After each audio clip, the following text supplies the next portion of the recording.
Um, is more comfortable? Okay. Hello. Hello. Yes. Okay. Good morning. Good morning, our colleagues who have joined us online. We're very delighted to have all of you here with us today. My name is Pamela Khanakwa. I'm the Dean of the School of Liberal and Performing Arts. And this mic. Okay. Yes, and today I'm not chairing the defense because I'm the supervisor. And so I want to take this opportunity to introduce the chair of today's defense, my colleague, Dr. Charlotte Mafumbo, Head of Department, History, Archaeology, and Heritage Studies. It stopped before it started. Okay. So, okay. So without really wasting more time, because we've already lost so much time, I'd like to invite the chair to come and take us through the steps.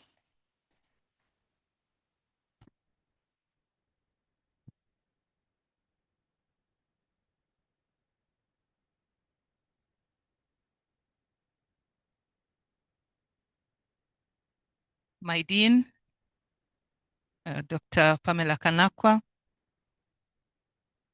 our professors here present, the panelists for today.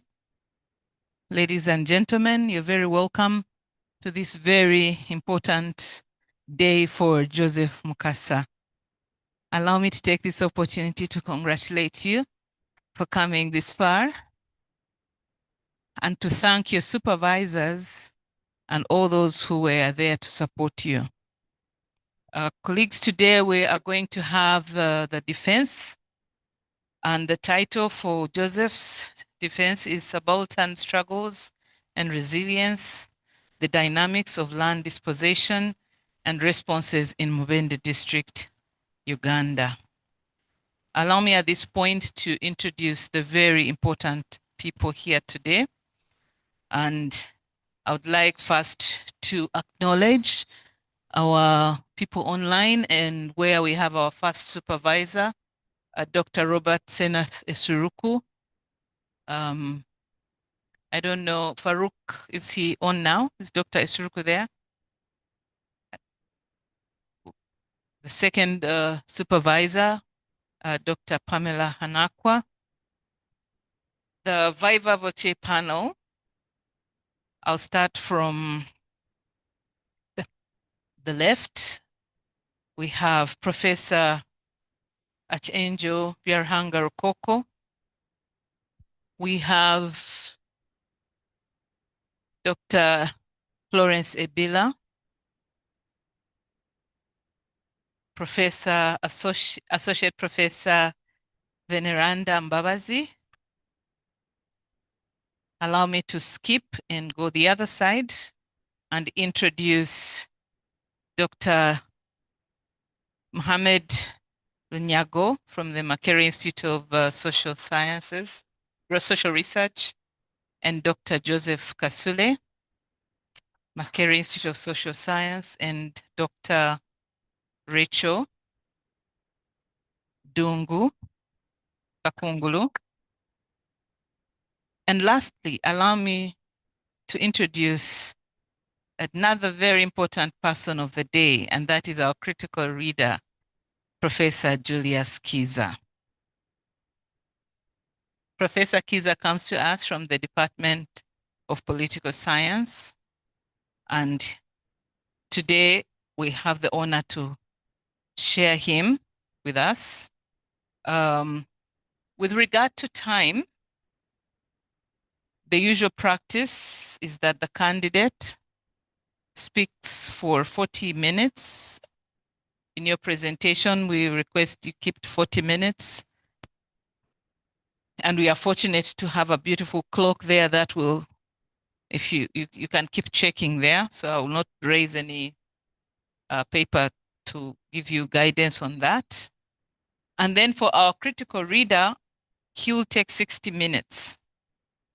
We're hoping that the panelists, we could work around 30 minutes, and the public will also be given time because this is a public defense. Let me also introduce a key person today, actually two more people. Would like to introduce the Secretariat, and that is Ms. Florence Birabwa and Dr. Farouk, who will be in charge of the online engagement. We also have in presence another registrar, our registrar for the college, Mr. Vicent, you're very welcome, and a couple of other colleagues have arrived. Dr. Mpiangu, you're very welcome. Dr. Hilary Kiza, you're very welcome. Dr. Simon Masiga, Dr. Wamamela, Dr. Fatuma, all of you are all very, very welcome. And without not so much ado, I would like us to start and welcome Joseph to do his presentation.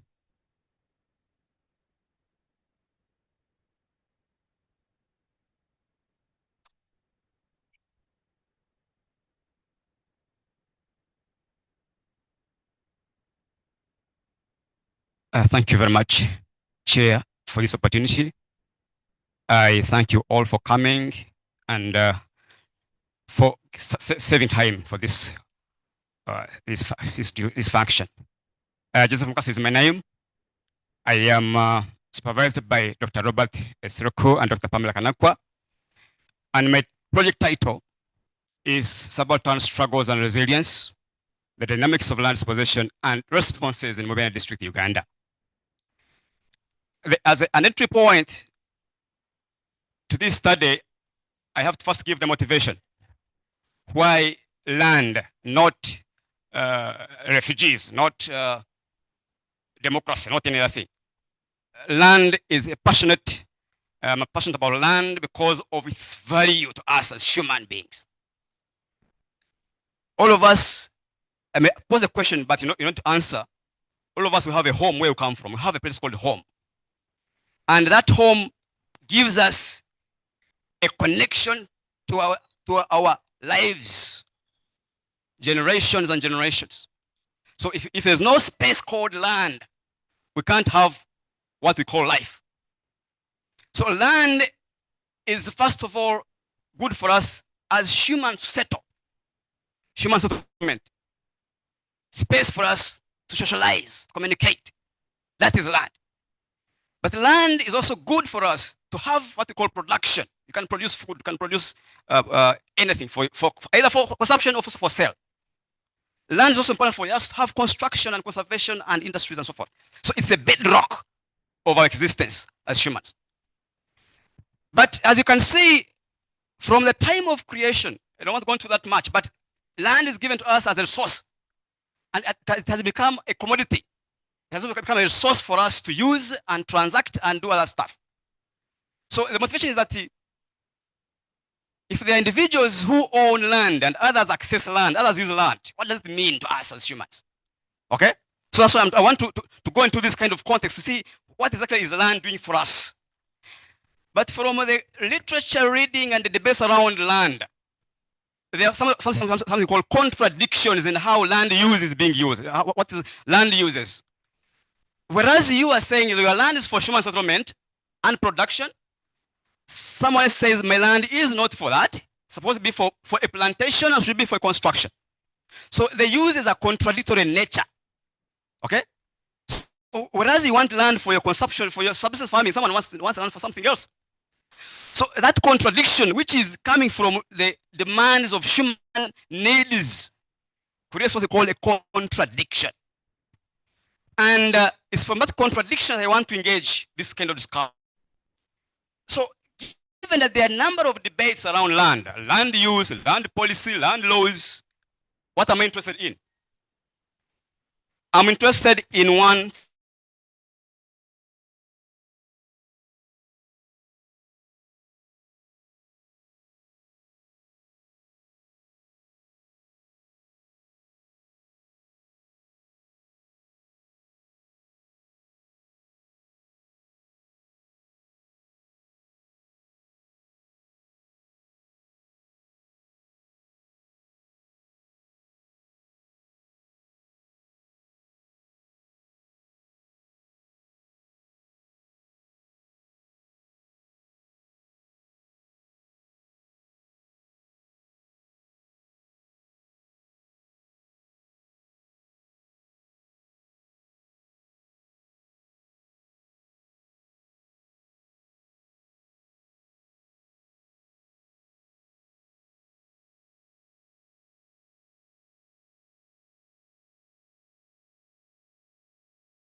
So the two things are, I'm saying they are related, but we need to understand what is the nature of relationship.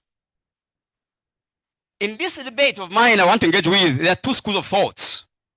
The first one is that if you lose your land, you have to resist. Altogether.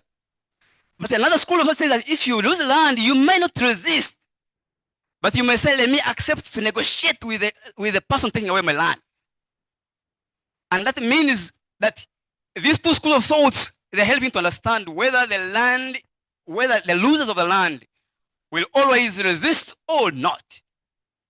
And therefore, from that debate, which is global, I go into Uganda's context and see what is in Uganda's literature. And there are some scholars, Dr. Bila, Martiniello, and many others have written about land dispossessions in different parts of Uganda. But my concern is Mubende district, which is found in Uganda, but it's also part of central region. Now there's a question here about whether Mubende is part of Bunyoro, is part of Uganda. That question has been coming over and over again during my presentations I've been making before. Mubende, which constitutes Bugwekula County, was part of Bunyoro, but it was annexed by Kabaka Sekamanya, and it became part of Uganda, one of the counties of Uganda, as Ruwekula County. So therefore, however much it was part of Bunyoro, it is now currently part of Uganda. And we cannot contest that because it is even constitutionally recognized that Mubende is part of Uganda Central Region. So, what is the Mubende district? The district which I want to look at is a heterogeneous district. What do you mean by that? That in this place called Mubende, you find almost all tribes in that area. There were Toro, there were Kiga, there were Nyankole, there were Fumbira, there were Nyarwanda, all tribes, as you know, they are all in that area. It's a hot spot, it's a belt for migration patterns. But I want to interest myself in this case called Madudu, where there is a case of coffee production on a large scale. Why am I interested in coffee production? Because I want to interest myself to understand what does a rural setting look like. If someone is going to do a large scale on land, what does it mean to the people of those areas? So Mubende becomes my area, and I'm trying to understand the case of coffee production, as we shall see later. So what is the problem? The literature which I have read show that there was some attempt for people to resist, to respond. However, I find that this literature is, however much is relevant for me, we don't have adequate examination of land transfers. How would you transfer the land? How was land transferred from one person to another person? What about the processes of eviction? What happened? Okay, and what are the issues? How do they respond? There's some element of litigation in that literature, but it's not adequate enough to help us understand the processes of litigation. But also, the point of that theorizing this resistance and all responses, we have to look at how do we theorize what is happening on ground. So some literature which I have found in Mubende try to explain some bit of pieces, but I want to go back, want to go deeper to understand those kind of responses. So what are the objectives? I set out to investigate the responses. But for me to understand the response, I must understand the tenuous system and how the land itself is fixed within that system. But also understand the reasons and the process of the dispossession itself. What exactly happened? What was the cause? And also understand the strategies adopted by these people called subalterns. Who are subalterns?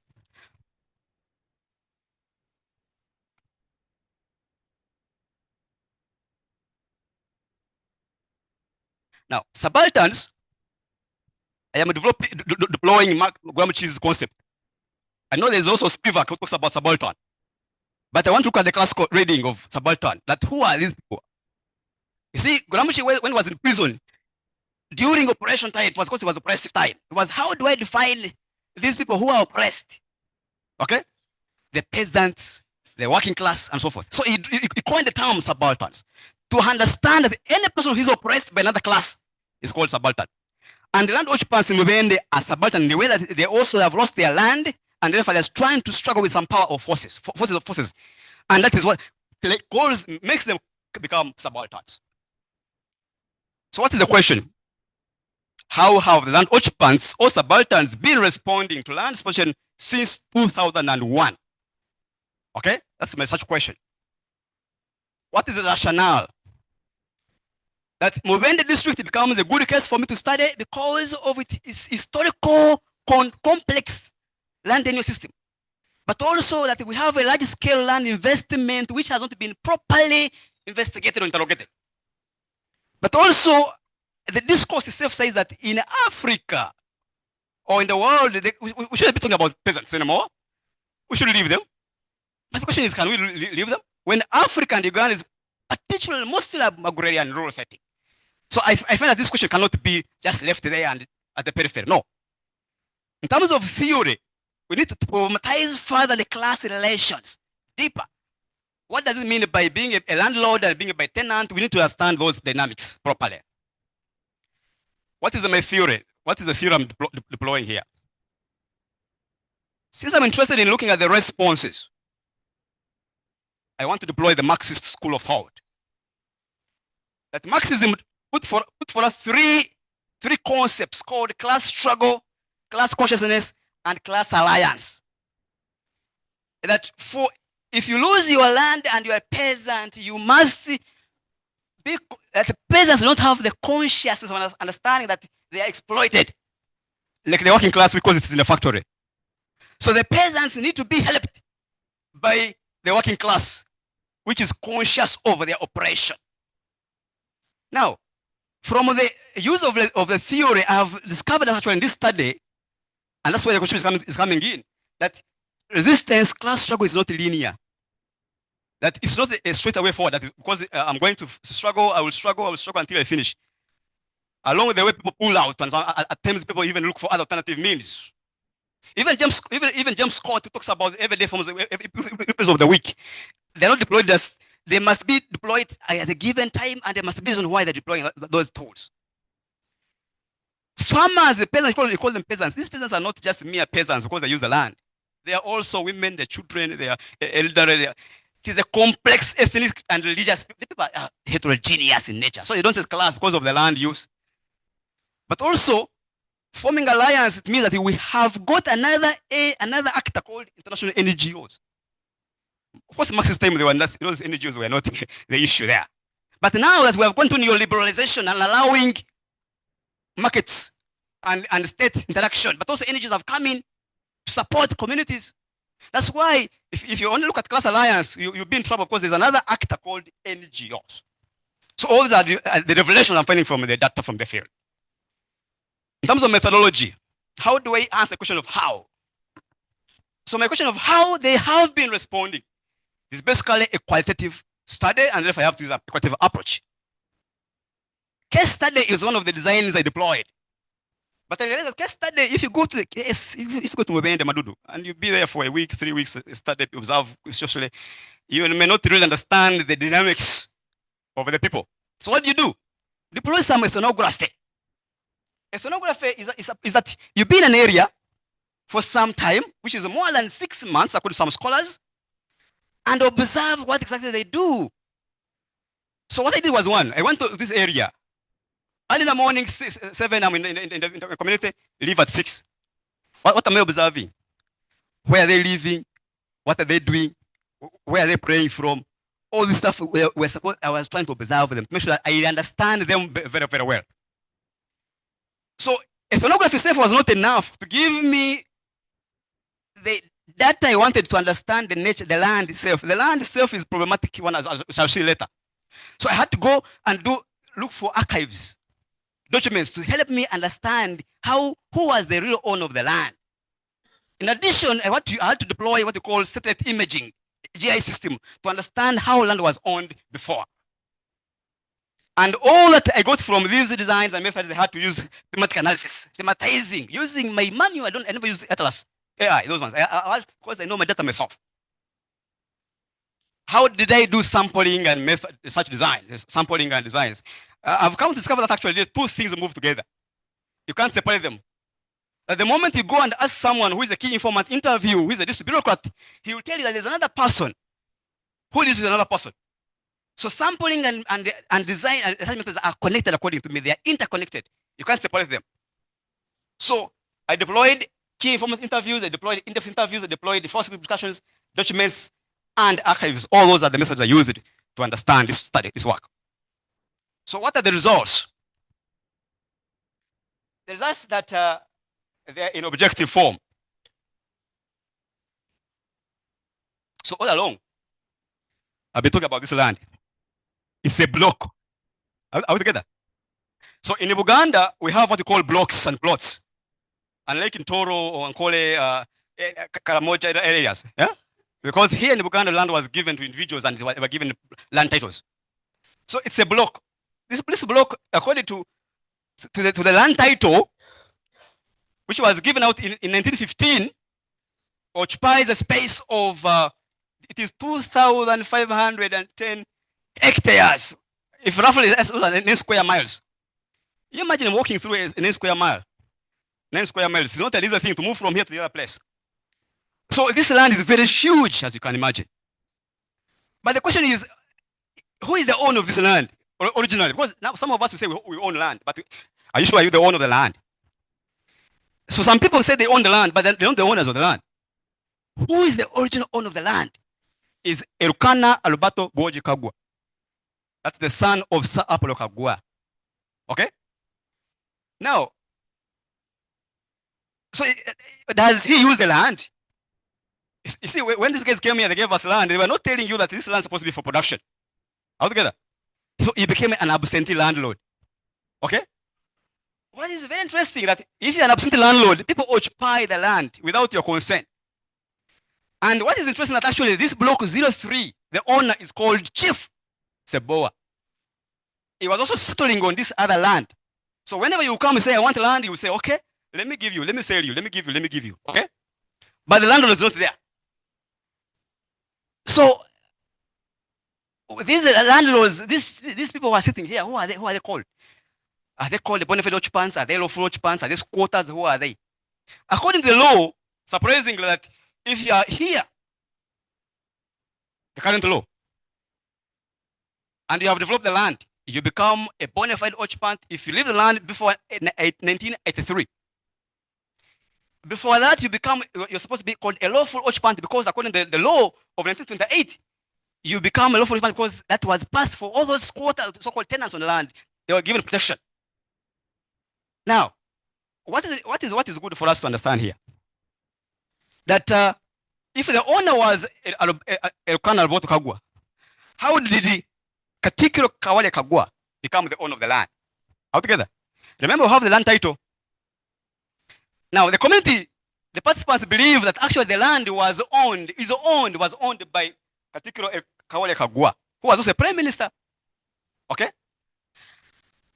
But then, if he was the owner of the land, did he transfer the title? No, he did not transfer the title. How about these other people who claim to be the owners of the land? So I had to check more literature that Kawale Kagwa died in 72, according to some sources. Okay? I was asking myself whether this is it true or not. I looked at the family. What is the family saying?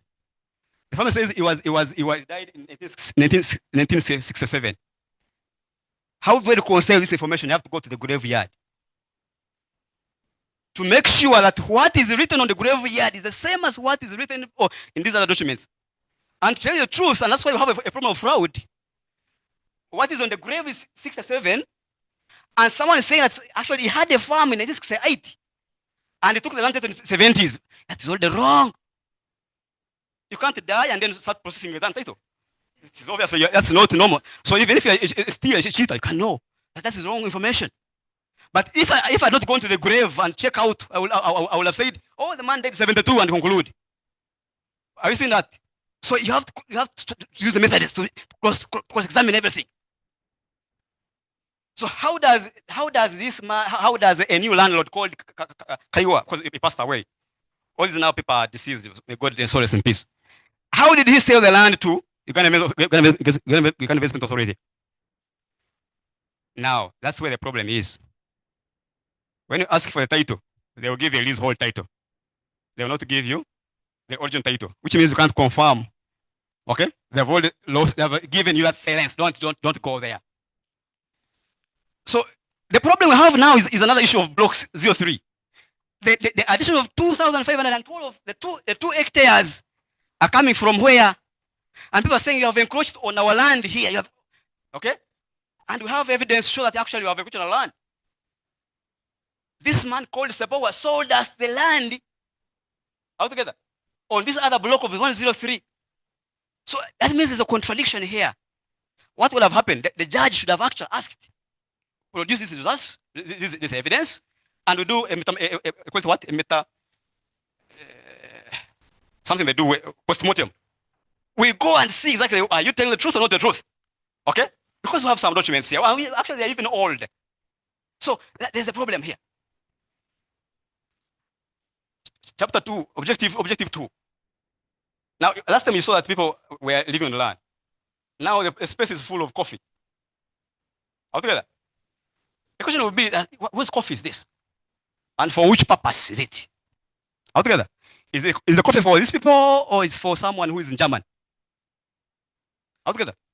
Now, for us in development, you ask, what is the relevance of you having this coffee and people are sleeping like this? Does it make sense? As a government official, can you prove that this is really the advantage we have from this? It doesn't work out. But also, when you have this kind of structure, do you sit back and watch? Or you say, let me go and find a way of surviving. Let me try to respond, however much I may be called a poor person. So if you want to sit back and watch and sit here forever, you'll be in trouble. Okay? But these guys said, no, let's try our level best and see what to do. That's the processes of land dispossession. Now, for some of us who live in villages, I don't know if you have tried to see someone spying, coming around your village, looking around to check whether the land is yours or not. Someone came moving around asking, but in this area, do we have someone who is educated? Someone who has gone to school? You see, some of us who have gone to school, we use that opportunity to cheat the others because they can't read, they can't do that. So you go through, ask, who is the only person who understands? They say, no, we have only one person. So they say, okay, they want to go to courts of law. Altogether. So that channel is blocked already. They want to see that you are so weak. But also, the issue which is very contradicting here is the compensation thing. If you have been following up properly the law of Uganda, if you are a bona fide occupier, a lawful occupier, and you must leave the land, you must be compensated. Altogether. But how do you do the compensation? First of all, you must do a survey of the land that I'm occupying. But if there's no way you can prove to me that the land belongs to me, then how do you say I'm going to give you money? There are a lot of faults in a compensation. And what is this surprising? The government said in 2014 that we gave these people money and they left in peace. Together? But in 2019, now they score in themselves, they score a goal. Have you seen a player scoring his own goal? The government says, let's compensate the people who want to be compensated. That is all the self-contradiction statement. That means there's a problem here. Now we go to the results. How do we respond? I know that question came in early. Some of us will say, let's go to the courts of law. Others will say, let's go and use violence. Let's go and get some machetes and cut them off. Others will say, let's negotiate, let's pray to God. Now, this is when they saw surveyors coming to survey the land, reopening the boundaries. They were encroaching on their land. They said, now, what can we do? Let's get some machetes and go and kill them, if it's possible. But they ran to a person called the head teacher of the school who told them, if you dare to do that, you'll be in trouble. They'll come here, they'll beat you up, they will arrest you, you'll die for nothing. Why don't you opt for civil disobedience? Gandhi comes in here. Civil disobedience, don't use violence, don't use honest violence, don't go for that confrontational. Let's use Gandhi's civil disobedience. No, play it cool. Since we have a letter from them, let's also go to courts of law. Are we together? That is the only teacher, a primary teacher who was, because he had done a diploma in law. So he was thinking for the rest. Now, the rest means if there were many overpowering him, they would have gone for violence. But because they listened, they had to go for litigation. Now, litigation has had several problems since they started their petitioning, their litigation process. For 23 years, no justice. Altogether, you first have a ruling made in 2013. Justice is made a ruling that the land belongs to you. If you paid, go to Court of Appeal. Court of Appeal says, please, no. Go back to the High Court. So you are in a zigzag motion. But what happens now? This is where the point issue.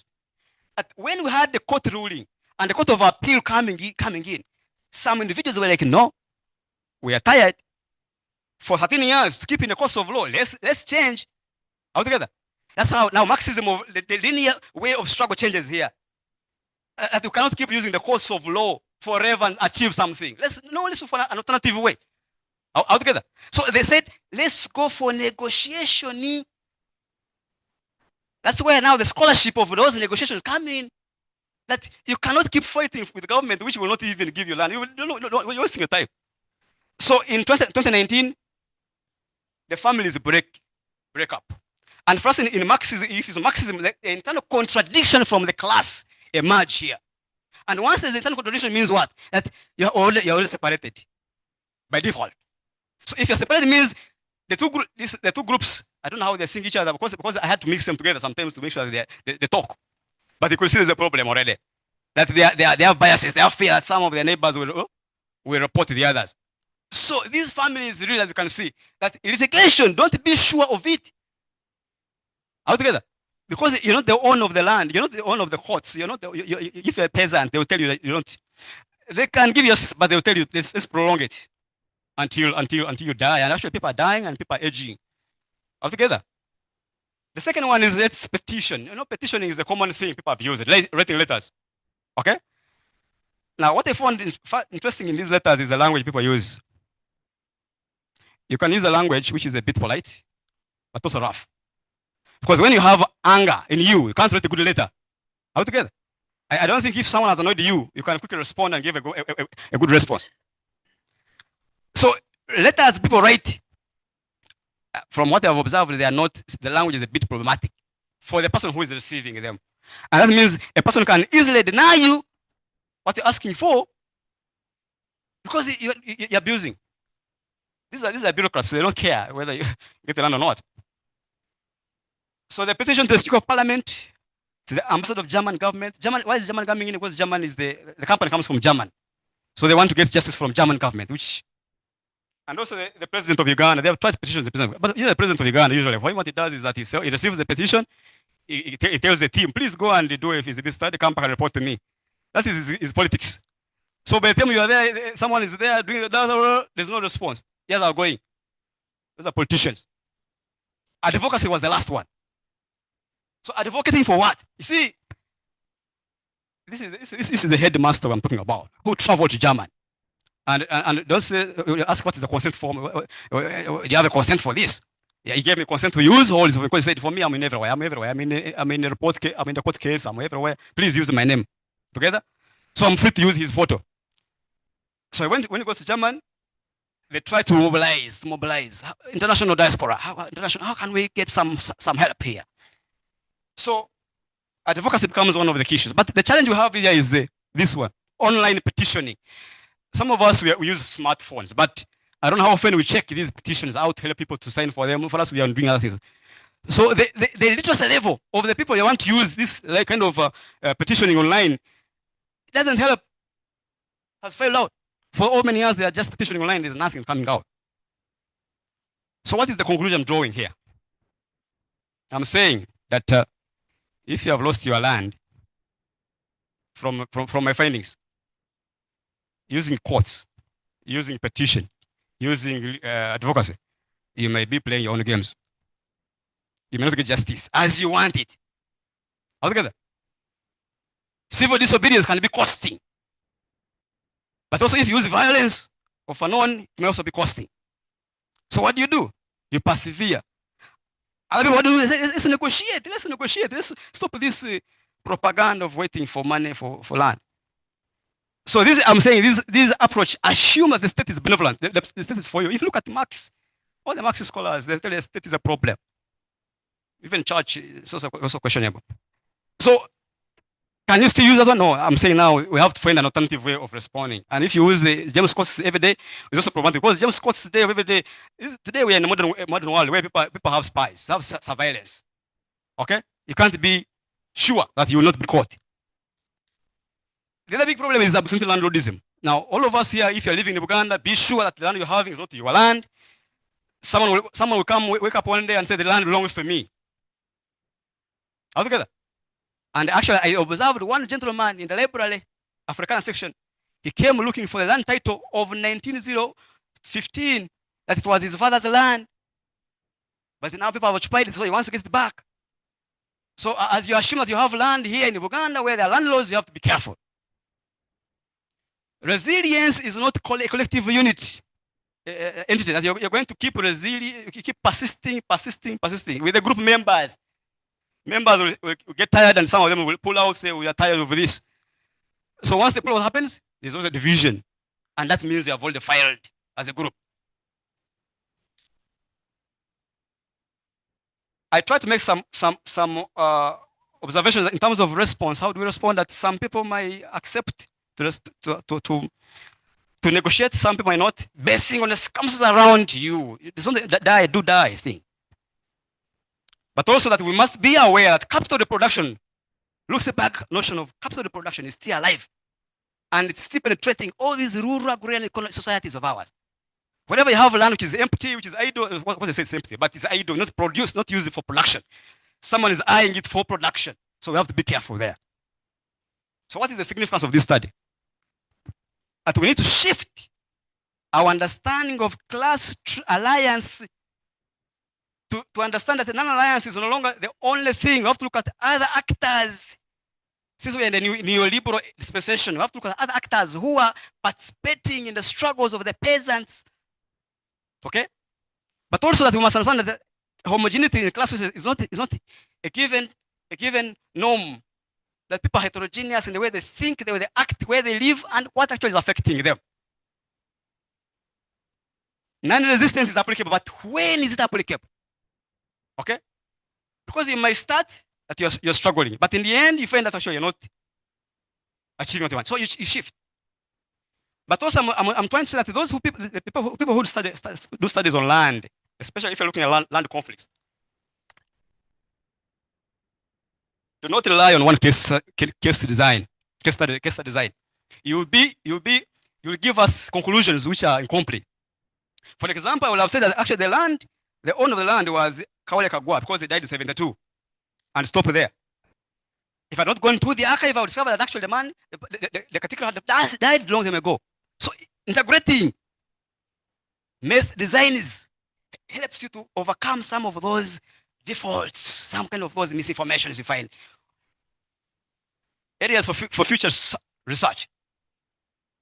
For those people who are still interested in land, we need to do better, much into understanding the litigation process, how courts operate. Understand that judiciary is part of the government, and that itself is a problem, because the judiciary should be independent, because we use the American system. But if judiciary was independent, okay, you can't influence the judge together. But now it's part of the state, which means the president can order. Okay? So there's a problem here. We are humans. However much we talk about ethics, we're humans. So you might do something which is not part of your code of conduct. So judiciary we should try to do more studies on that. But also doing some comparative studies. These companies which are moving around, what are they doing in other parts of the country? We should have a comparative study to understand the issues around. But also study Uganda Investment Authority, how they acquire land and the process they go through. Should be able to understand that. But also understanding the long-term implication of eviction, because now it's overdue. We should be able to understand now how people are responding. Policy recommendation. We need to have a discussion now. Uganda Land Board and government of Uganda, central government should have a conversation. Why? Because if you are evicted from block 99 and you sit on the block 66, that's Uganda land. Who put you there? You don't even know. There's no negotiation. There must be a dialogue that if someone is pushing you out of the land, where do you occupy? Where do you sit? But you must also have a diligent effort to maintain records. Most of the officials will tell you that, for us now we came in late. No, we don't have the records. There must be a handover report. There must be some report. Records are available for us to archive. But also judges, we need to have more judges. And also give, if the judges, don't just transfer them anyhow. Give them some minimum age. Say 5 years, be a judge here, high court judge, then you transfer you after. But not say 1 day, 1 year, the other year you're shifting. A man is handling the cases, and you're saying go away. So how do you handle that? We must resolve that kind of contradiction. Acknowledgement. This project is not my own effort, but the efforts of different stakeholders. First, Gelda Henko Chus Foundation that sponsored my studies. Workshops, conference, seminars attending, they were able to facilitate me, to give me all the resources I wanted. My supervisors, Dr. Robert Esuruku and Dr. Pamela Khanakwa, they supervised me and they mentored me. In order to project, I was trying to move around in Oslo, Colombia, where to participate in some of these discussions. Erasmus Plus, German, where I went for my initial proposal was done from there. So they were helpful in that context. My cohort, 2022, Gelda Henko, they have been here, we're a family. We're a family. And and Alex, particularly when there was a link shared with me about the academy, I went to Kenya and attended, and I'm working on a paper actually with them. So he was not able, it was not selfish, he shared with me quickly, and I went to Kenya. The family, I lost my dad doing this work. I lost my sister, and they were praying for me. But I think whatever they are, I'm not disappointing them. My participants, the district bureaucrats, REC review, even REC, by the way, the comments they give you for REC, they are very, very helpful. There's a lady who looked for me accommodation in Mubende, where I was sleeping for these 6 months. Somewhere, in your house, which is a bit, she was very helpful. Makerere Librarian were very, very good. They helped me a lot. CPR, National Archive, Development Studies Department was there for me. SPLA team from the team of defense, school defense. They've been there for me, asking how far, what are you doing? Yeah.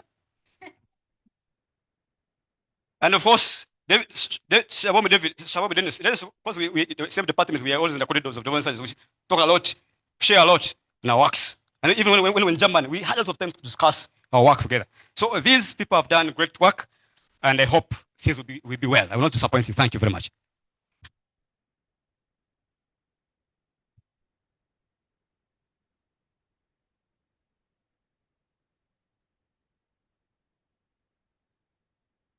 Another round of applause. Thank you very, very much, Joseph, for that very succinct presentation. Before we ask our critical reader, allow me to recognize I want to use the word dignitaries who have come, because they're very special people to us. Would like to welcome our former dean, Professor Mangeni. You're very, very welcome. We also have Dr. Paul Nsuga, who is with us here. Dr. Asimwe Henry from the Development Studies Department, which was taken away from us. We have Dr. Martin Chamanya, who has joined us. Dr. Reste Naiga, who was the department head of Development Studies, now which has become the Institute. And I think I don't want to leave anyone out. Okay, but thank you all for joining. May I now take the pleasure of welcoming our critical reader who will engage the candidate.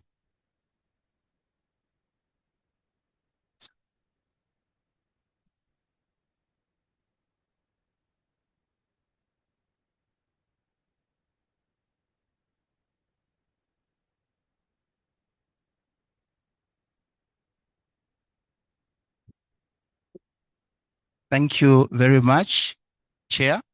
Thank you very much, senior colleagues. Thank you very much, Your Excellencies, in your different capacities. My assignment is a little challenging. in April 2025, I was in this room commenting on this study. And I liked that because I saw that as a process of mentorship, giving a feedback. And that's the job of senior monks. Give a feedback with a few little jabs. The jabs I argued then are hurtful, but they are necessary in order for a PhD candidate to be vaccinated against failure. Now, on the 11th of August, 2025, I received a letter from the deputy principal.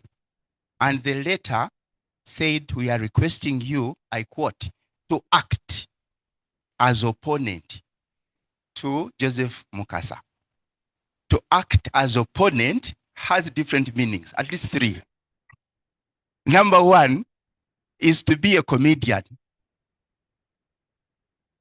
engaged in satire. And that is not far-fetched because this candidate is a candidate in the School of Liberal and Performing Arts.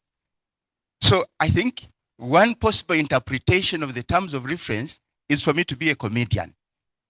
The second interpretation is to be an opponent in the sense of being subversive opposition.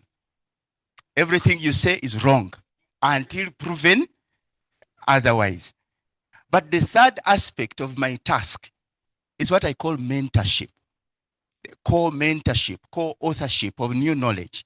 And I want to take that humble third dimension of my terms of reference to contribute to the mentoring process of the new generation of scholars.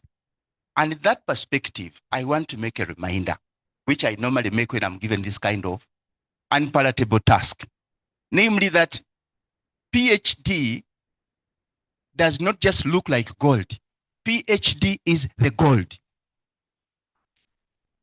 Many people enrolling in the PhD program will appreciate that this is gold.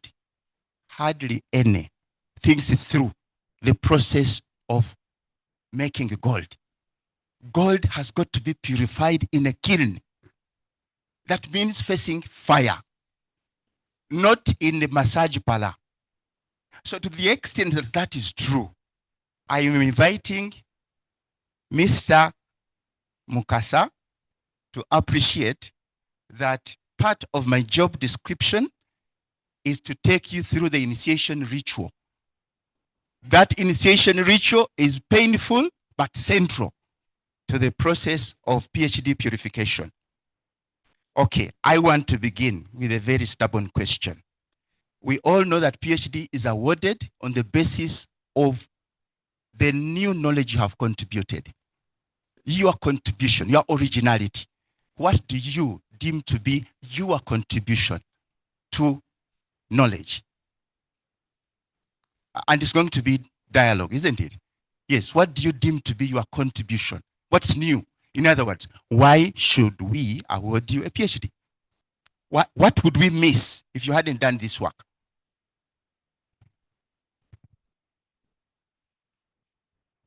Thank you, Prof. What would we miss if this work is not done? From my point of view, I would imagine that I see that if I didn't do this study, me personally, first of all, I would understand that actually how people respond to things is what it is. That you may assume something is just as normal, that we wake up in the morning and we go do things and so forth. But the choice you make of what you want to do is not ably discussed in the literature of resistances or responses. Why does someone choose to do that? There must be a reason why someone does that. But because we take things for granted that we say, no, these are peasants and what, but we need to understand, how do they respond? We're all humans, yes, we're all humans. But how do we counter the force we meet? That literature should help us to understand that actually we are dynamic and do not generalize. I think because in Cambodia, people are using hose. You see that even in Uganda, people use hose. For example, Amuru, people undressed. You would expect that the same will apply in Mubende, but they not do that. So understanding the nuances of this so-called geographic context helps you to tease out that actually we're not the same in terms of thinking, in terms of acting, and what makes us humans. Not what that we are all breathing oxygen, no? Metabolic, the brains, how we think through things. But also, that if there are two debates in the scholarship of resistance and non-resistance, the question is, do you take one or you first interrogate it? Okay. Now, Mr. Joseph Mukasa, would you in one sentence tell us what's new in your work? What is new in my work is that in one sentence. One sentence. Responses are dynamic. But is that new? It is new in the context where you are starting from. Because you cannot say that everyone will use petition. But the question is not the petition, but the question is how do they do it? That's the newness. The newness is on how do you do it. Okay? That's what I think. And if you lost that idea, will be in trouble. Because you cannot think that things are norm as everywhere. No. That's my take. Okay. I like your connection. You map out the connection between your thesis, the antithesis, and the synthesis. And yet, you proceed to pose a central research question on page 2 of your work, which appears to be a second-order question, not a fundamental question. For the benefit of those who may not have read, the question that is being posed by this PhD candidate is, and I quote, how have subalterns been responding to land dispossession? This is a second order question, responding. Why did you shy away from addressing a fundamental question on the root causes of land contradictions in Mubende? Okay. Now, I would have done that. But why was I interested in the responses? Because I was dealing with a certain set of literature that is trying to tease out, to understand how do peasants, the land occupants, respond to their dispossession, not the causes. However, I attempt to do that in my chapter 5, where I talk about the process of land dispossession. So my primary question was not the causes, because the causes are already known in chapter 5, that actually there was coffee production, there was a transaction we made, and people lost their land because of that reason. So the point was, I was interested in the responses, not the causes of that. But of course, but you can't do. That's why you can't do the response. That's looking at the chapter 4 of land tenure history and trying to straight the case that area. So that's what I think was my answer. Is this PhD a PhD in development? Yes. If it is development, are we interested fundamentally in the responses to or the root causes of land conflicts? Thank you, Prof. They're all necessary in development. And that's why I mentioned the word contradictions in a group of people. For example, if you want to help the 401 families, okay? But these groups are already divided, okay? You as a project person, you want to bring development in this area. What do? Already there's a contradiction. That however much you want to bring development for this community, other people are already rejecting it. They're saying we can't take it up.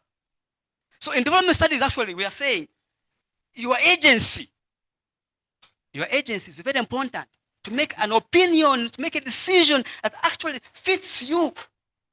Master Nusubwam talks about that you must have an agency. If you don't have an agency, you can't respond to a cause, it means you're not doing anything. So I'm interested in that agency. Thank you very much. You're interested in the agency. Yes. Then what stopped you from posing a question I would have in your shoes posed as follows? Why did the antithesis fail to uproot the thesis to produce a desirable new synthesis? Why couldn't I pose the question like that? In Mubende, Why did the antithesis classified as struggle fail to uproot the thesis classified as dispossession to produce a new synthesis that is the Mubende we want to promote development? Why wouldn't you pose the question around that? Prof, I understand you well. You see, the thesis, which is land dispossession, and the antithesis, which is a response. In my work, it's supposed to produce restitution and compensation. Okay, that is the purpose of the struggle. But it did not. They are still struggling. So, if you have been dispossessed from the land and you are responding, what's the outcome? The outcome actually now, which I'm trying to show here, that actually the outcome has failed to come out because you are using wrong methods. You see that? They want compensation. They want their land back. But it has not come through. Which means now, but also remember the government itself is also counter creating another thesis. The government is responding back when they say, no, we can't give you the land. So which means the cycle is going back. It's moving to another thesis. Could we address the conceptual issue? You talked about the agency. Yes, yes. The agential power Yes. of peasants. Yes. Could you please unpack the agential power of peasants with reference to the concept you are using, subalterns? Yes. Could you unpack? Will you tell us the agential power or its absence? Yes. Because it appears the problem with this thesis is around that. Yes. That you are operationalizing a concept which you have not unpacked to beam through the fundamental flaws of agential power of the peasantry. Could we please unpack? There is an assumption that if you are a peasant or any person of a low class, you can't do much. You rather give up and see things coming and unfolding. But from the history of revolutions, French Revolution, Russian Revolution, Mexican Revolution, Chinese Revolution, Mao in Kenya, we see that however much people may think they are not deemed to be potential candidates of struggle, they end up organizing themselves and overthrowing something. Yes, you are skipping the conceptual question. Yes. The comparative question is very, very important, and Yes. we should come to that. Yes. But the conceptual question you are skipping. Will you unpack the agential power of the subalterns in Mubende defined as peasants? Where is the agential power conceptually? Conceptually. So if you are a land occupier, what powers do you hold? Because there is a landlord. So I assume that your powers are a bit limited because of your position, but you cannot stay in that same position conceptually. They do have powers. It depends on the confrontation they're meeting. Probably can explain the word agential, because what is it? Another synonym. Yes.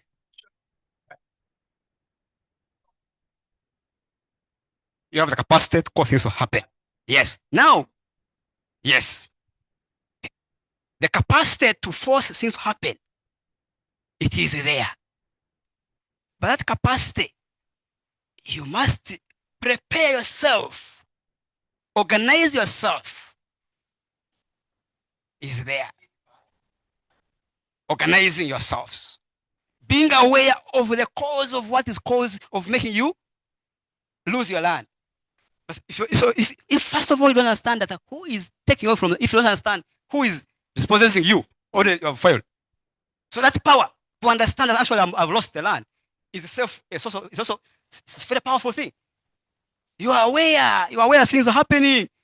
And once you are aware, it means you can put forward some approaches.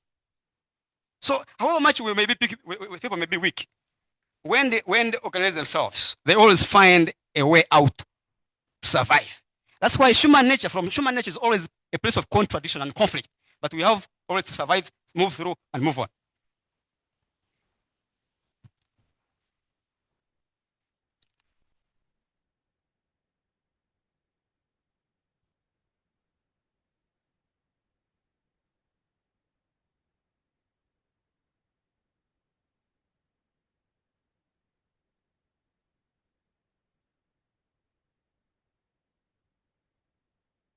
he forgets to trace the concept back to its origin, which are Latin. In Latin, subaltern is broken into two. The sub, which means below. Yeah. The altern means all others. Subaltern means you are below all others. That means it is leading us to a clear conceptual understanding of the asymmetrical power relations between the subalterns, who are below everybody else, and the structures of power, the hierarchical structures of power above them.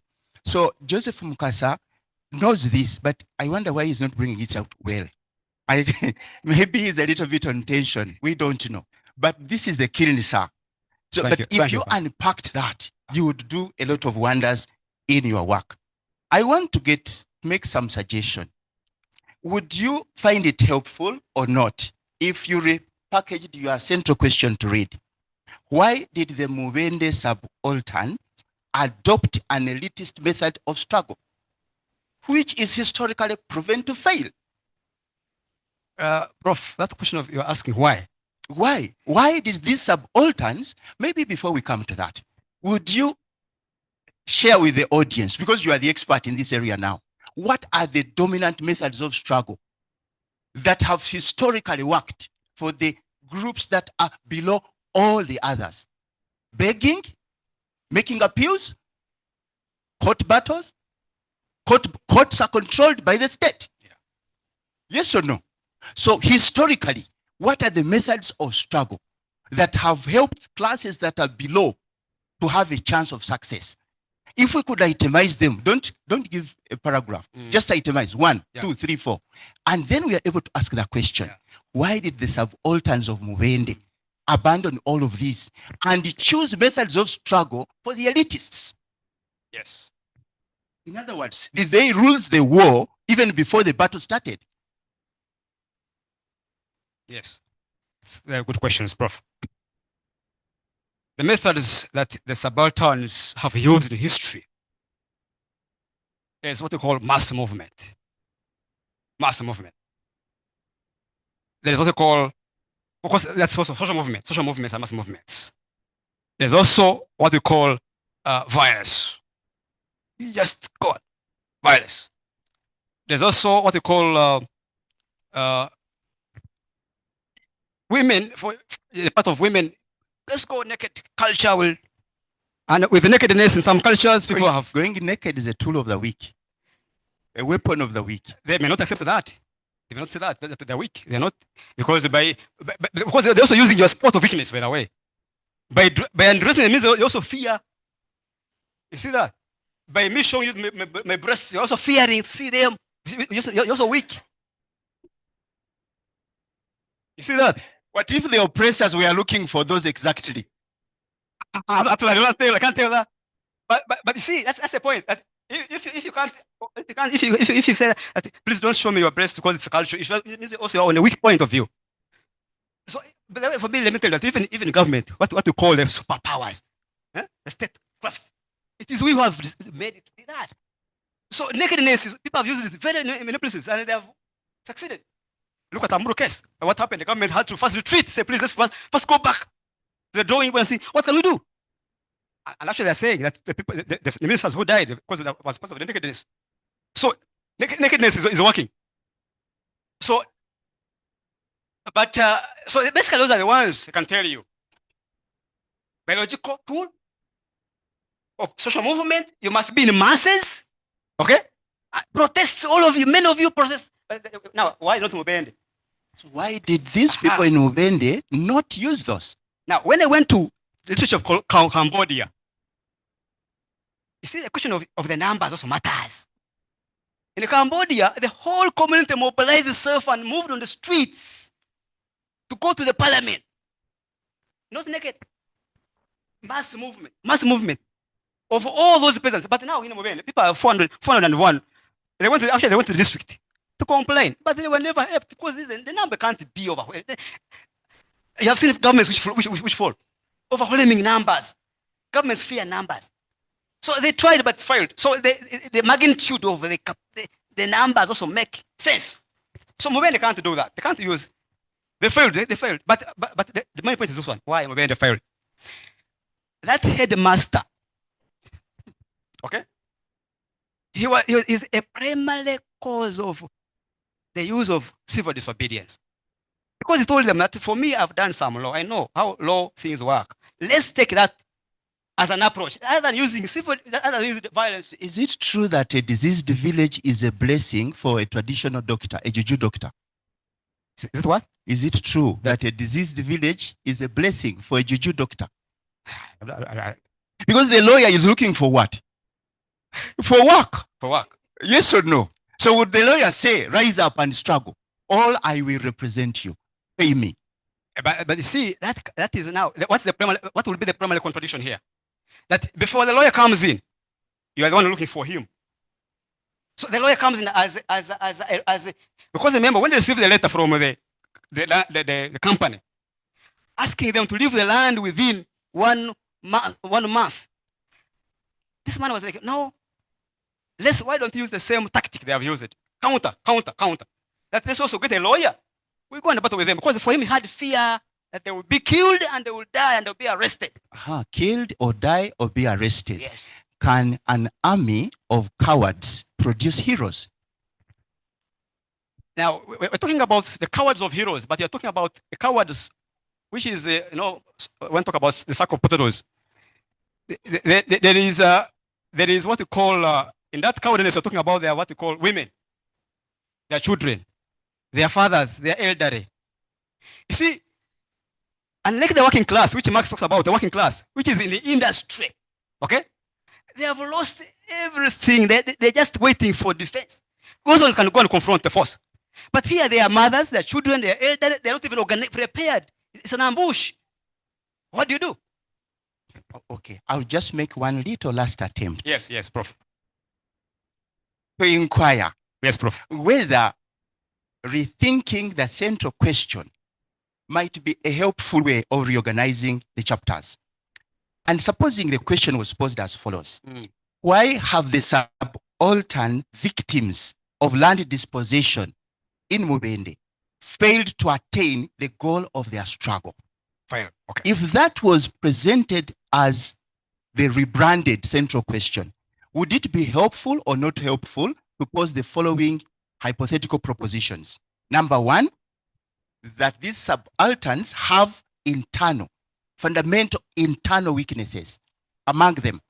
Number two, that the asymmetrical power relations between the peasants and the power holders, blended with international capital, blended with the tools of coercion, the military, the police, RDCs, are not people who talk peace in most cases. All of these signify that the peasantry was confronting a fundamentally superior force, including actually a foreign power called Germany. That would be number two, hypothesis number two. The third hypothesis or proposition would be limited public responsiveness, given the nature of state elites in Uganda. These elites, Peter Evans draws a distinction between developmentalist elites who transform society and predatory elites who are like political scavengers. They grab. No, sorry, I won't say more than that. So the point is, can we develop a hypothetical proposition along those lines and interrogate whether or not that is one of the reasons why the struggle has failed so far? The fourth proposition is the false elitist methods of struggle that were adopted, namely playing into the play field. If you're a kite and you want to win and you're playing in the grass, you lose the battle. What does an intelligent kite do? Is to lift the snake from the grass and take it up in the terrain where you have superior capabilities in the air, far above, the snake dies. So by adopting elitist methods of struggle, did the peasants lose the war even before the battle started? I'm asking whether this would or would not be helpful in making the work better. Professor, by mere fact that you have posed the question why, not how. Huh? Because you can't, if you go to why, it means you have already understood what exactly people are doing. But me, I don't know what they were doing. Apart from some sources here, foreign literature, they went to court. But even the court they went to, they don't show how far they went. So, but you're saying why when you don't? I don't even know what exactly we're doing. It's another question for research, not for what I'm looking for in this research. Because I'm asking how, where they respond, because I don't know. But the how is already clear from the introduction, even before you present the findings. The how is abundantly clear in the first few paragraphs. I'm the one trying to show that. I'm showing, I'm introducing to you. What's new would be why? Because the how, you have documented already. It is from the field. Now, there's something I have observed that when we are writing, given our writing styles, you see, when I was in Kenya for this conference workshop, they told us that, you know what, for you to be able to show that you have, you begin with that answer, that event, okay? So that someone follows through the event, not you saying that I'm going to do this. So what is seen in the introduction, I'm trying to show the reader that these are the findings. These are the findings. If not, then what you're proposing as why, it means I have someone else should go and do that study. Not me. Me, I was looking at how, and I've given the answers for the reader in the introduction to appreciate what he's going to face. Okay. Now, I'm requesting you to look at your text, please. Yes, Prof. The second paragraph in your introductory chapter. I didn't want to do this, but let's do it. Since you are in a kiln. Second paragraph. Just do it. You're saying land occupants are heterogeneous, which is a good statement. Yes, yes. But you divide them into three categories. Yes, Prof. The first, families that settled on the land in Mubende during the colonial era. Yes. The second, those that came after the 1960s, 1970s. Yes, Prof. The third, after 1983. Yes. Why do you presume that the history of the land question has no pre-colonial roots? In other words, why are you editing from your research the First Nations, the Banyoro? They are edited out of the classes here. And yet they were rendered squatters on their own land. Okay, Prof. That is a good question. Now, the category I'm trying to describe here is the category of the people found, the 401 evicted peasants. The category I'm describing here. Not those ones who were there before. Is it possible that there was an error in the mapping? The error? Yes, that you committed a sin of omission. Yes. Of what? By failing to map out, because there's the Mubende Banyoro Committee. Yes, I get that. Whose key issue, land struggle. Yes, true. Edited out conveniently. And yet you are locating your analysis in a Marxian tradition, which must be historically anchored. Yes, yes. So for that case, I can agree with you that in trying to edit, actually chapter 4 was trying to do that. It was supposed to do that, but I was looking at the space I have. Because in trying to respond in terms of literature, I was saying how actually Banyoro Mubende committee is there, and I know it's there. But what I'm writing in this paragraph is only those who were evicted from the land. How do we categorize them? The 401 families, not those who were there before. But what happened to the First Nations? They stayed? Because the First Nation now, because of migration pushing in and out, they left. We're talking of grandchildren. What happened to the First Nations on the land that was grabbed by this international capitalist in alliance with our own state and citizens, power holders? Now, where did the First Nations go? Now, Prof, let's go back to history briefly. That when Buwekola was conquered by Uganda, what happened? The chief was taken to Mubende with his people. But remember, people were out there. But they were conquering them, assimilating them, and so forth and so forth. So the question is, I understand that history is there. But the people I'm dealing with here, these are Banyoro, these are Batoro, these are Bakiga, these are Banyankole, these are Banyarwanda, these are Baganda. Not the origin of Banyoro. That history, I understand it very well. They are there, but they're not part of this section. But I will consider that in my final work. If it becomes very useful to understand, to try to historicize that, I will do that, Prof.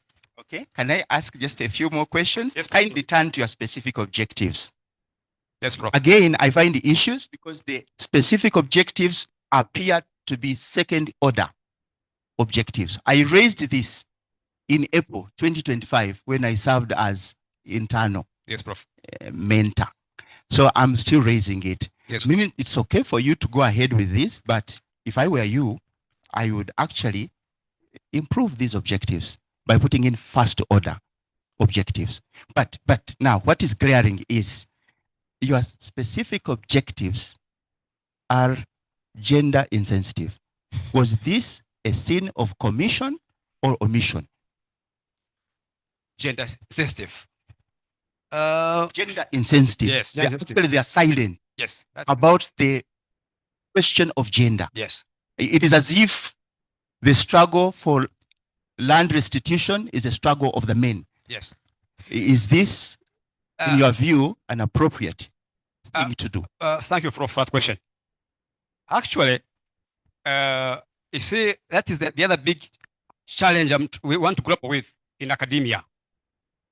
That when you push the word gender, okay, it means you have talked now, you have brought in women. All together. But I realize that if you ask an open question and in your participants there are women, okay, unless I don't have women in my interviewees or FDGs, then you blame me for being gender sensitive. I leave it open to make sure that I get people's voices without biases of gender. I'm a woman, I'm a man. You are all human beings. So I don't want this notion that we are women, we are undermined, we are what? We are all human beings. Let me leave it open for everyone to give me the answers, and I tease out what they're saying. So, but you saying gender, you see, these things of the postmodern things. Gender. I've said, actually, I had an issue with the supervisors. Examine the strategies adopted by the subaltern. So the subaltern is not excluding women. All together. So by you creating another cluster of women, this is gender, you are also confusing yourself. That subalterns should be women, men. It's a group of people living on the land, whether men or women, they are there. Are they affected differently? Definitely, are yes. there differentials in the process of dispossession? Definitely, yes. For example, if I'm dispossessed of land and I decide to sell it quickly, is it possible that the woman will be slightly differently affected? Because when I get the money, like in Winyoro, project affected persons, the men run away and marry another woman. The mother of their children sometimes is left suffering. Are there these nuances? You said you want nuances. Yes. Were there these nuances in Mubende? Now, that's a very good question. And surprisingly, I removed that chapter from my work. Reason being, I realized that it's going to be extremely big. I have actually, what I was posing, I wanted to have that as an article for publication, not as part of this work, because I talked about it very, very, very briefly here. Because the women's voices are very important in terms of the consequences. But here I'm looking at how they responded, not what they went through. I'll profile together there. I am hearing. I never wanted put a chapter of the consequences. I am hearing you, but is it possible that even any of these chapters can be edited into a publishable article? And if that is true, why did you edit out the chapter on gender? The differential impacts. The differential impacts. Just as you edited out the First Nations. Not really, Prof. But the concern was here. I appreciate and have their voices that actually women struggled, suffered. But what I'm showing here in this work is that how did the women also respond? Not how they suffered. Because suffering, everyone suffered. And actually that paper I want to work on is very interesting. How actually women were really helping a lot. Okay?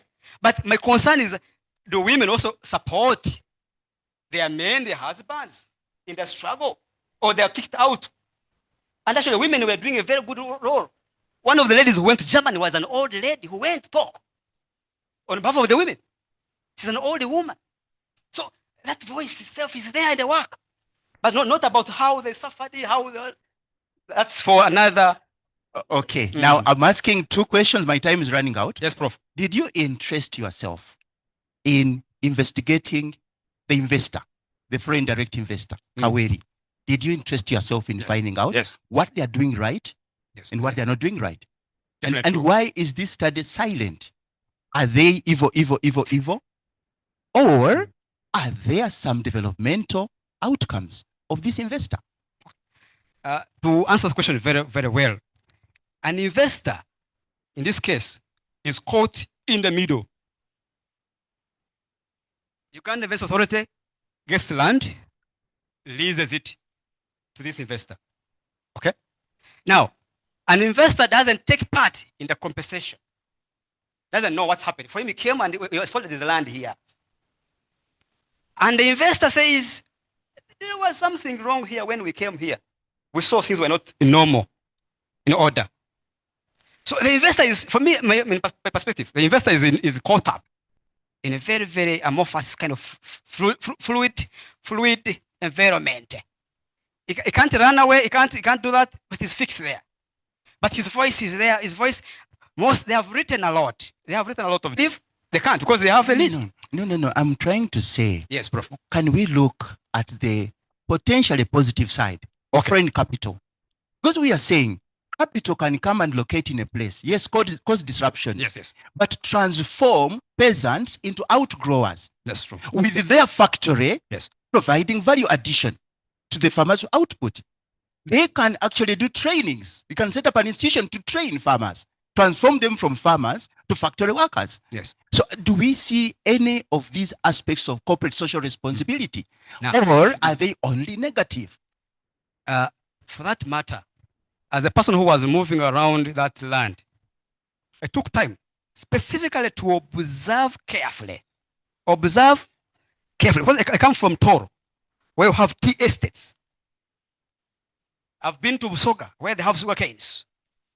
I was trying to find out if we have outgrowers in Mubende who grow coffee like other areas where people grow tea and grow coffee, sugar canes. It's surprising that actually the outgrowers are not there. They're not there. The neighboring coffee, if you want to prove, you observe their gardens. The neighboring farmers, the quality of their coffee is extremely lacking. Where theirs is shining. Did you, in your key informant interviews, corroborate that message with the Uganda Investment Authority, with the Ministry of Trade and Industry, with the central government ministries, departments, and agencies? I could raise that as a recommendation to check. Because the issue was that I was trying to observe whether this so-called large-scale coffee production does the same for tea plantation and sugarcane production. Do people benefit? So me as a person of development studies, I observe the housing conditions, the power supply. Surprise you that the people who are living like in so-called IDP camps don't have even power for 23 years. When the power is in the plantation, there is no the condition is, sometimes these MNCs talk about how they're corporate, how they're relevant, but they do not help communities in this context. I can, my eyes do that. So is the root cause the company or the state? It can be both. It can be both. The root cause is one. The root cause can be one, yes, I understand. But the company is mandated to do that. But the company also has a fear that the community might attack them.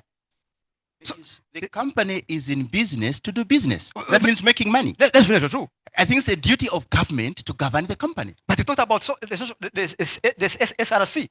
What is it for? Hey, what's it for? In some companies, for example, if it's Total and other places, they tell you that we are going to construct for you schools, hospitals, roads, and so forth. They do that. Typically, that happens under pressure from the state.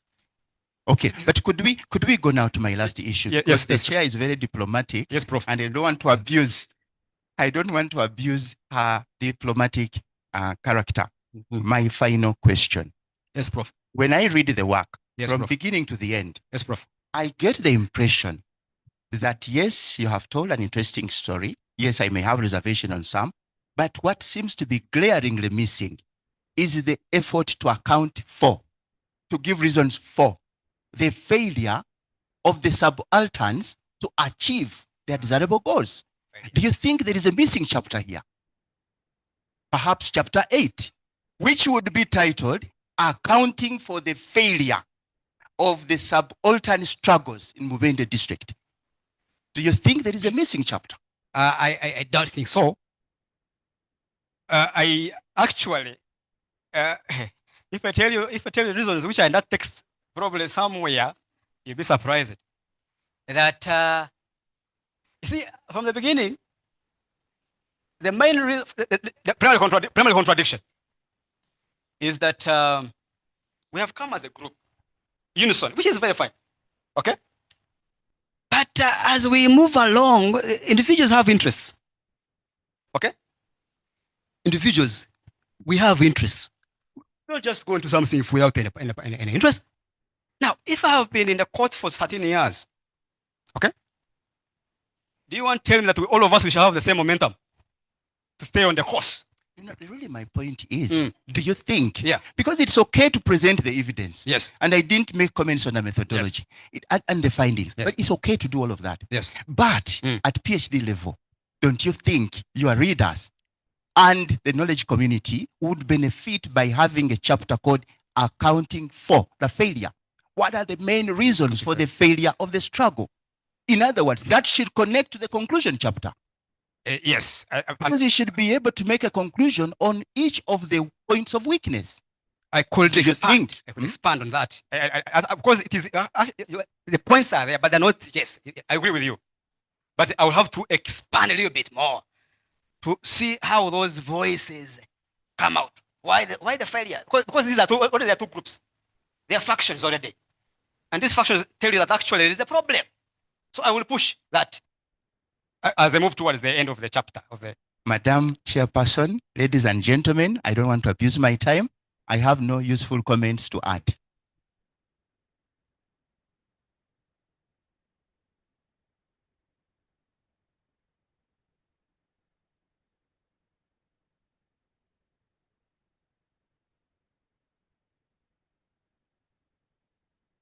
Thank you very, very much. Thank you very much, our critical reader. I'm looking around to see our specialist on Smith working.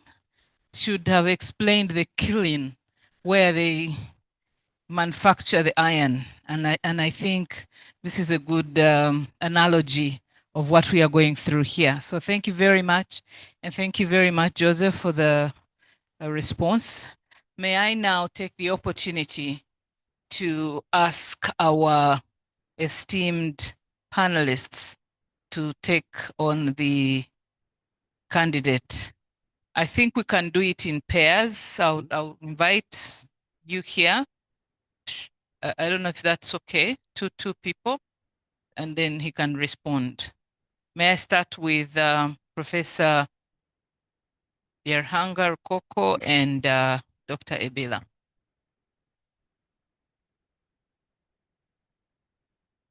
Maybe I think we do it there so that we avoid the. Yeah.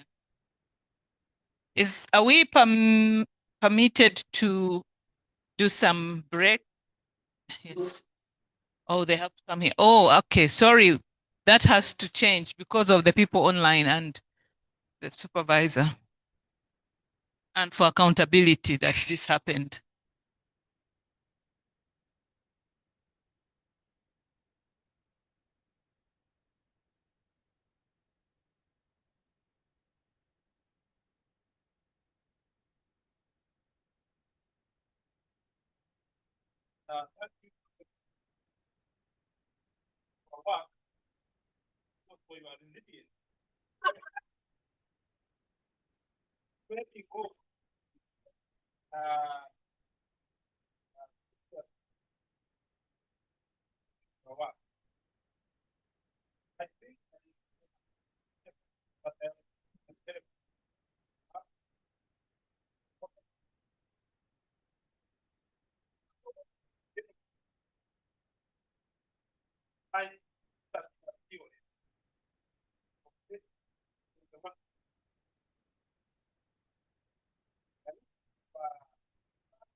Should I stay here? Should I?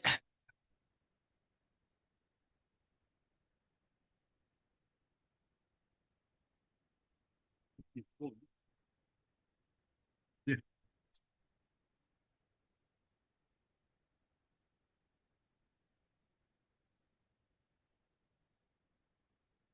Thank you very much, Dr. Soon to be, Dr. Mukasa, for your spirited defense of your presentation, of your writing. I enjoyed also very much listening to the questions coming from the opponent.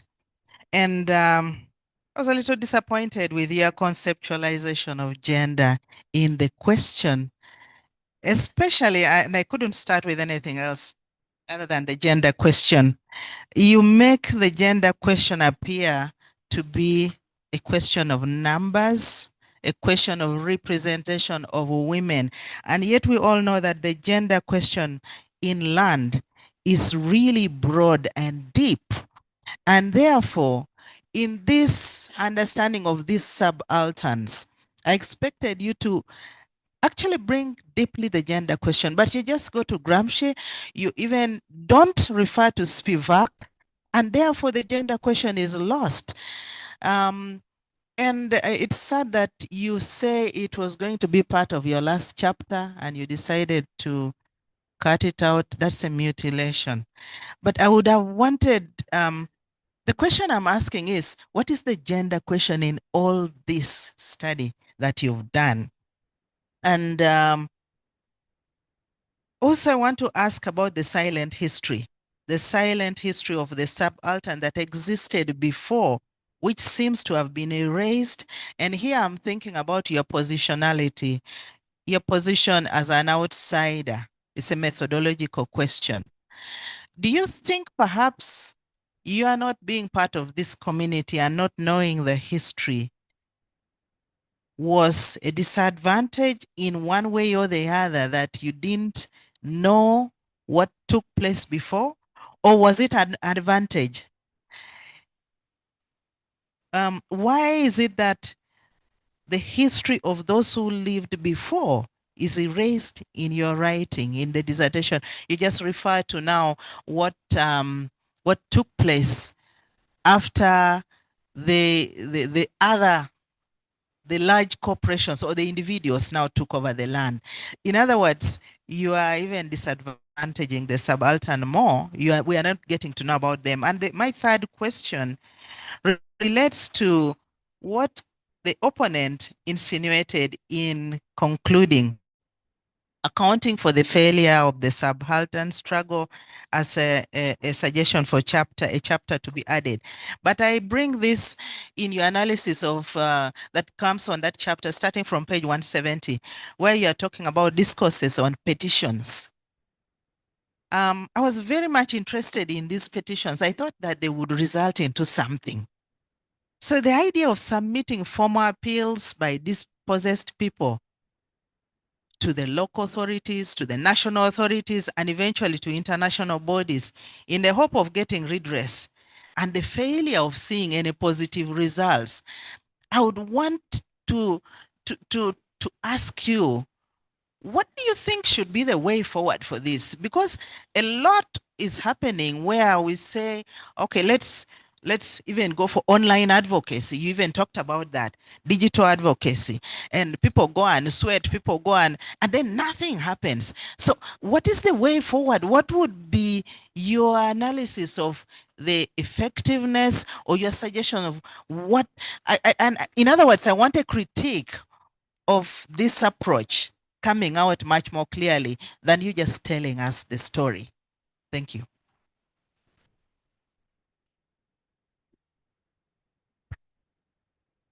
Thank you very much, Dr. Bila and Professor Rukoko. I'll ask Mukasa to make a few responses and request that we have Dr. Kasule and Dr. Veni come next.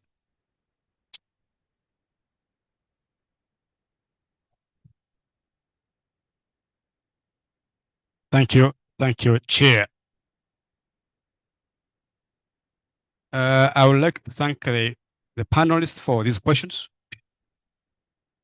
Professor Rukoko is getting a bit. So is asking, where is the theory applied in the work? This is just at the surface, at the beginning. So when I look at chapter page 44, page 144, I try to state that theoretically the Marxist notion of the peasant constitutes a homogeneous society entity, isolated from external influences and uniform in their thoughts and actions. So the whole of, from the first and second, they are all on theory, trying to show how the theory is applicable in this chapter. I go to the second, I do the same. Perhaps I'll go through it again and see how to strengthen it. But at least I've tried to do some attempts to explain that theoretical framework in that work. And sampling. When I was setting out for field work, I had already from the existing literature, newspapers, I had already identified, okay, some of the potential candidates for interviews. So there are those who are passively sampled. For example, the district technocrats to tell me how the land tenure is, tell me how things are. And then I go into those who are the technocrats in surveying, okay, and compensation valuation. If you're evicted from land, was the valuation done and how is valuation done? So those are all the technical people. And then how about the people themselves who were evicted from the land? So I already had passive sampling, but also snowball sampling came in. Okay? So the sampling method can develop alongside the research. Because when you go to someone and someone can lead you to another person, so they become interconnected. So sampling was passive and snowball. Sampling, mixing men and women, mixing technocrats, mixing surveyors and all the other people, the company owners, the Uganda authority, forces, officials, they were all part of the list. So it was not just random that you go to the field and collect data, no. Yes, in the work. Okay. Okay. Thank you, Prof. For policy thing, I will revise the policy issue, language. That's fine. Dr. Bila, thank you for your questions. Spivak is missing, and I'm not really answering the gender question properly. I have a student of gender sometime. And last time we were in Dar es Salaam, we were in the conference. The question of Spivak came in. Spivak writing about women, People were talking about what exactly does Spivak talk about revolution. Okay? So Spivak is, I have her article, but I'm trying to see if Spivak can communicate to the subalterns of Mubende. I'm not talking about, not really going into really women alone and men, but I'm trying to make sure that I'm treating this class of the peasants, of the land occupants, as the people of agency. But I will look at that carefully, the issue of Spivak. Why am I saying about the history before the company? Yes, I will have to engage with that question carefully. As an outsider. Now, what I did was that I went to do some feasibility, familiarize myself with the area, talk to a few people around, before I start my data collection, so that I get to know who am I going to deal with. Because in the literature and in other sources, actually they mentioned one person who is championing the struggle. But actually there are two people. So if I didn't do some kind of feasibility and engagement with the community, I would have missed out. I would have gone with the bias that there's only one group of people who are struggling, but there are multiple. So that kind of work helped me to understand that even if I'm from outside, I have some little idea of what is going on. But also since I'm coming from a country which is close neighbor, I pass through Mubende all the time. I stop over, talk to people, and understand the area very well. So all those help me to familiarize myself with an area other than pushing through. And that's why I had also to apply sonography a little bit to make sure that I engage with people, move around and see everything and I see what's going on. Petitions, they are not working. But even when they work, where do they work? For example, the Bunyoro question. They petitioned, okay? They petitioned the British government that please want our lost counties, okay? They did petition. But you know how it took them a long time to get a response. The professor was talking about the Mubende committee. That committee was working from 1920s, trying to propose, submit petitions, but they took a lot of time. So petitions, you must be very much patient. But also, the way how you write your petition matters. And that's where my concern is. How do you draft your petition? The language should be very, very, very clear. And not causing violence, because also language can be violence. Can be violent. You can use a language which is very, very, very violent. So the language also must be looked at. So that's what I have to say for now. Thank you, Prof. Okay, can we now have Dr. Mbabazi and Dr. Kasule?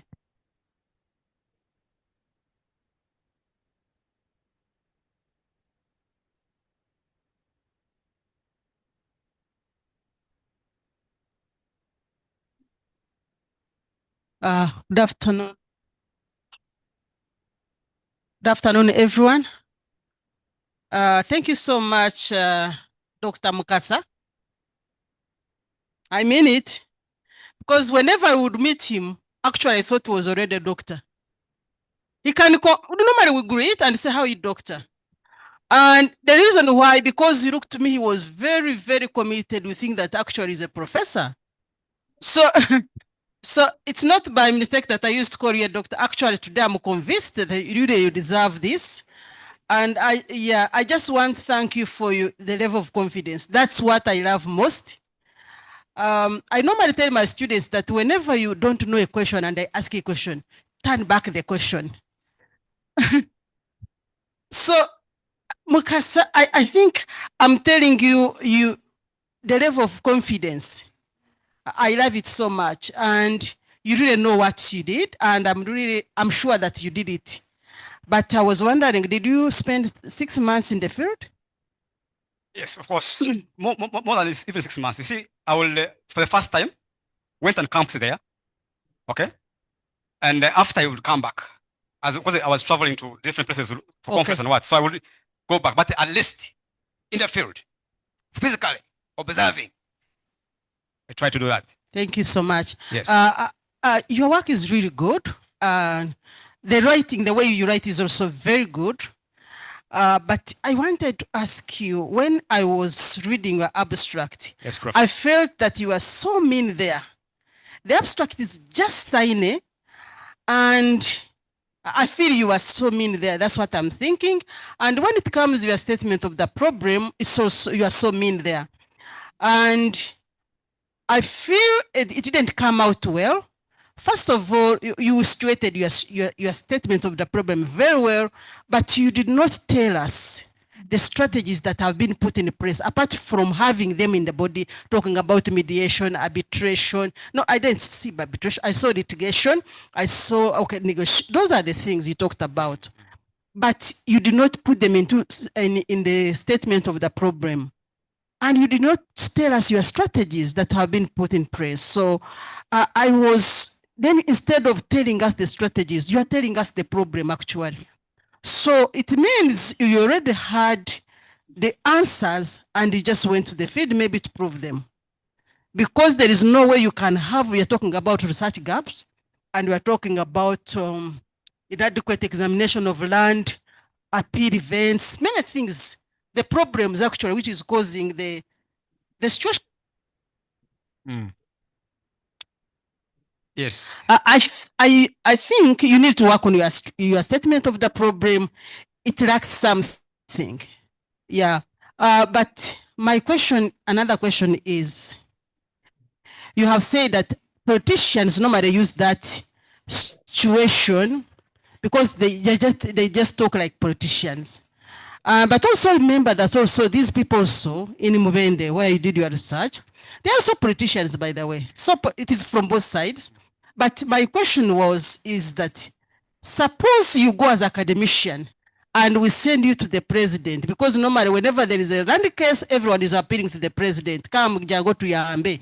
So suppose you go there as a academician, what would be your talking points so that the people of this place can be helped? And I don't understand why you did not use subalterns as one of your theoretical frameworks. Because I read about it, it's really good. And I wondered, why wouldn't you use it? Why would you use a framework which is so old? But also this one is somehow old, but I'm wondering why didn't you use it? And yes, it is in your title.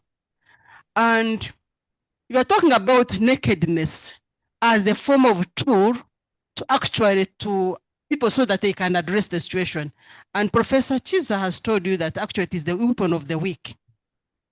For me, I have a feeling that being naked as a tool of so that you're demanding your case, it may be it is contingent measure, because there are other areas where people use actually they demonstrate being naked, and you said actually we fear to see women breasts that you would know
cultures differ.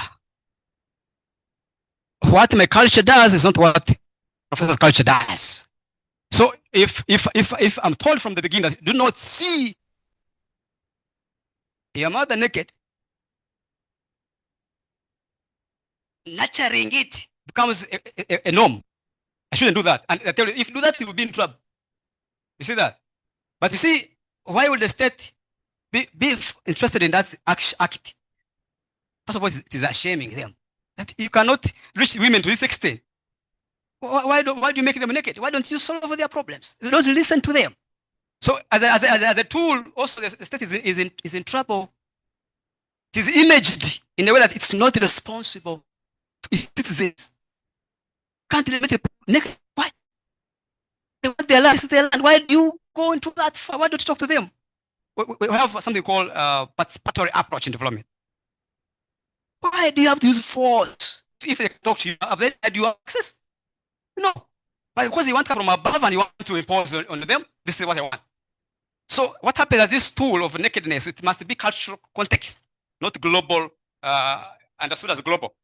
Because now we are also in another world a world is changing. The gender which we knew is a bit transitioning. So we have to be careful also here when we talk about that thing of gender and nakedness. Yes.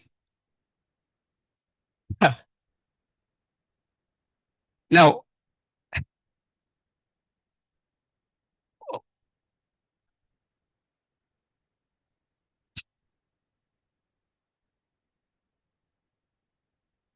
because it depends on the culture context. It has nothing to do with because even seeing my dad naked, I'm not allowed to do that in my culture. So the fact that we are incarnated to believe that there are some cultural norms you can't disobey. So it becomes your responsibility to avoid them. But if you use it, it becomes a problem to you who is causing that. Because you're disintegrating the culture, you're trying to cause havoc. So this tool operates, and actually government withdrew. Okay? Because it was a shame. The whole minister. So you can't.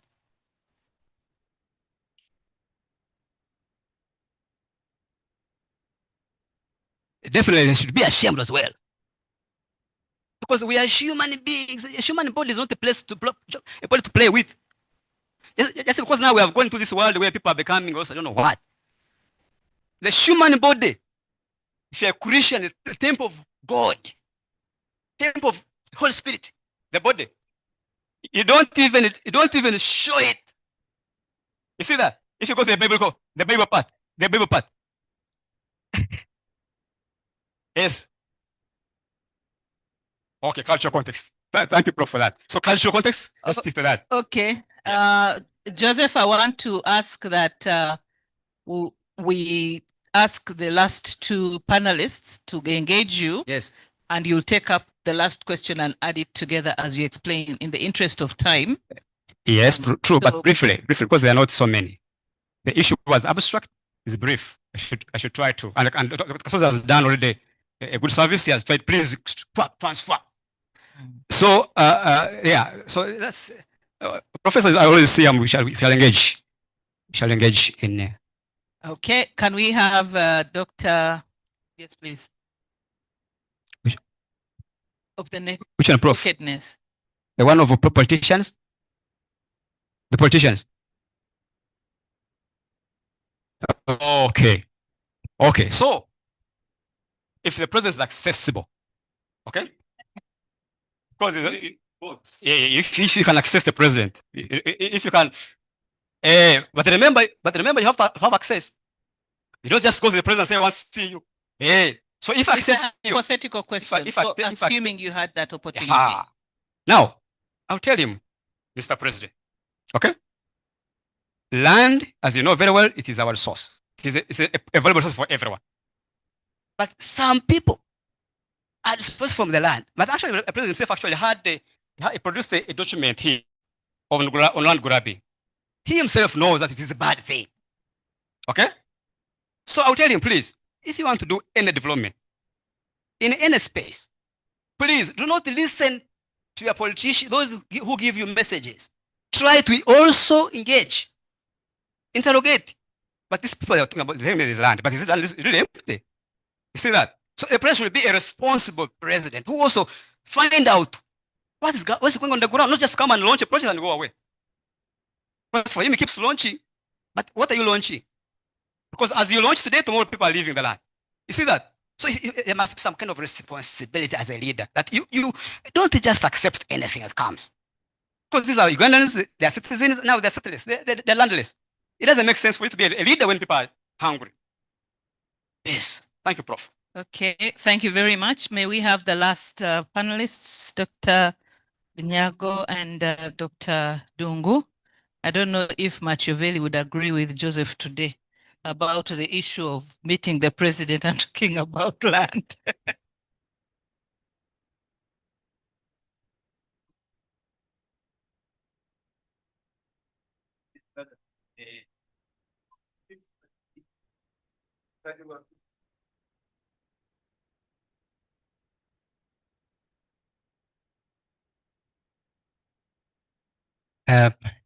Good afternoon.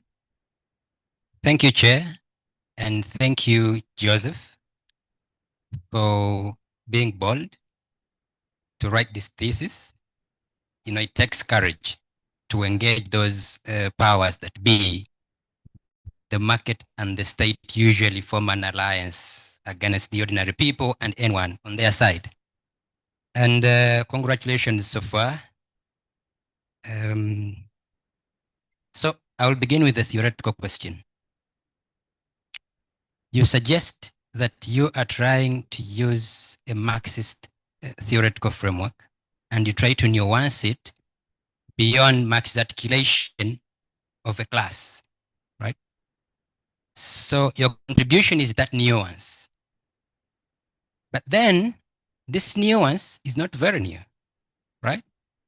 Feminist political economists and feminist political theorists have tried to nuance this. When you read the works of Heidi Hartman, the unhappy marriage between feminism and Marxism, Caldeira working on the MST movement.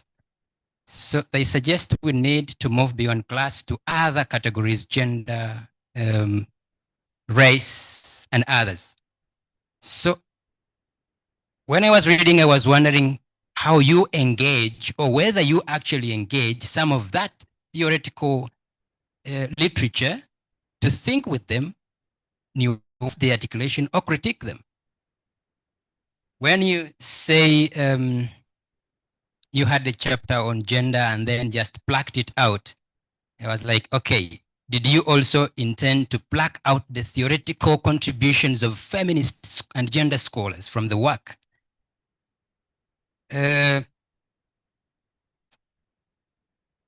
My second question relates to also your discussion in the last chapters, your empirical chapters and the conclusion, where you suggest that the struggles, the peasant struggles in Mubende have failed partly or largely because of the mode of resistance they engage in, litigation, petition, and advocacy.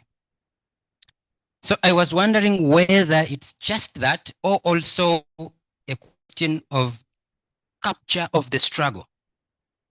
Because when you begin the conversation, you tell us the community initially had an imagination of the struggle as confrontational, violent.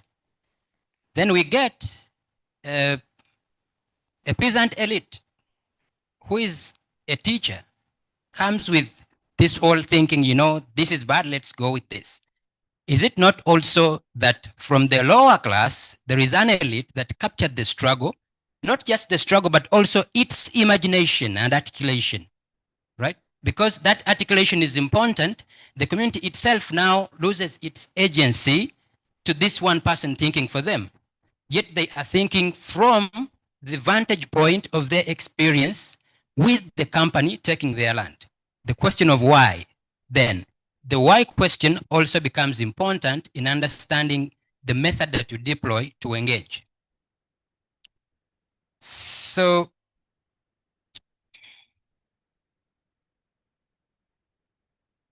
I will also ask a methodological question that will be 2 in 1. The first is on language. The community that you engaged is largely a non-elite, less educated community, with just a few that you point to, the teacher, and then a few lawyers that come in. I would suppose that you conducted the interviews, focus group discussions in the local language of the place.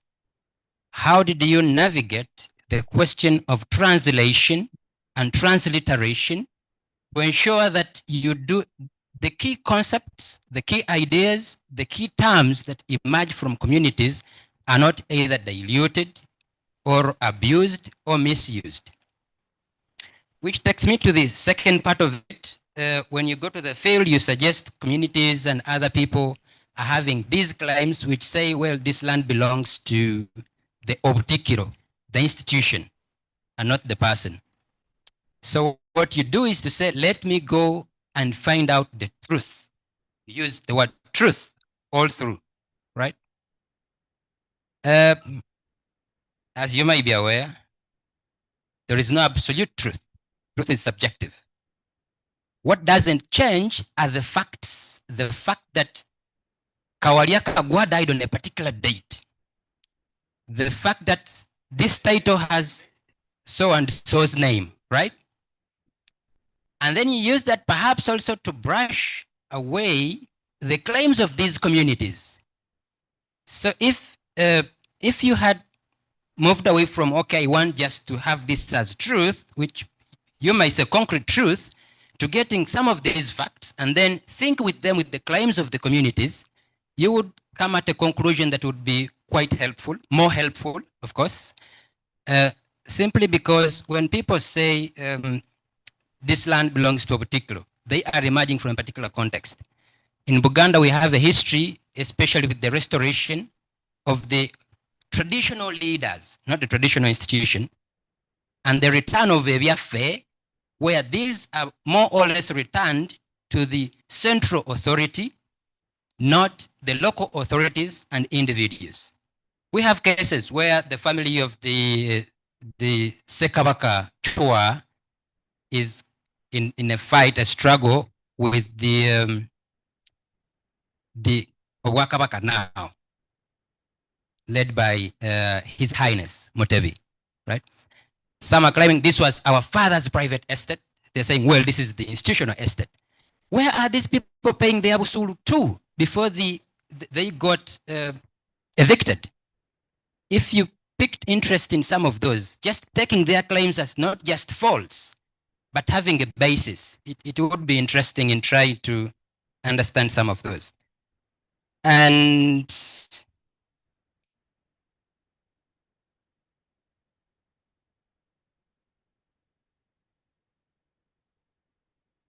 lastly, you suggest, this is a historical question, you suggest that in the land evictions precede colonial rule in Uganda.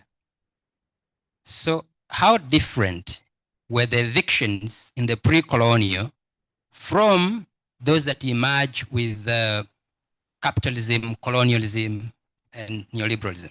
Thank you.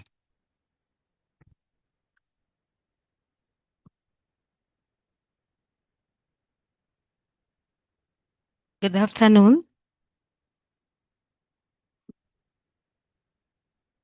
The Dean, the Chair, the critical reader, the panelists and members here today, and our candidate, I will declare from the beginning. I was the internal examiner and I'm glad some of the issues that I raised have been addressed in your revised version. Probably you revise more. And some of the things that I raised are being raised today. I raised them in the comments that I wrote. For some reason, some of them have not been addressed. So probably you might want to revisit and look at them. But I'll now finally ask the last question. What is the novelty and implication of your research for development? It's something that is still not coming out in your work. Thank you.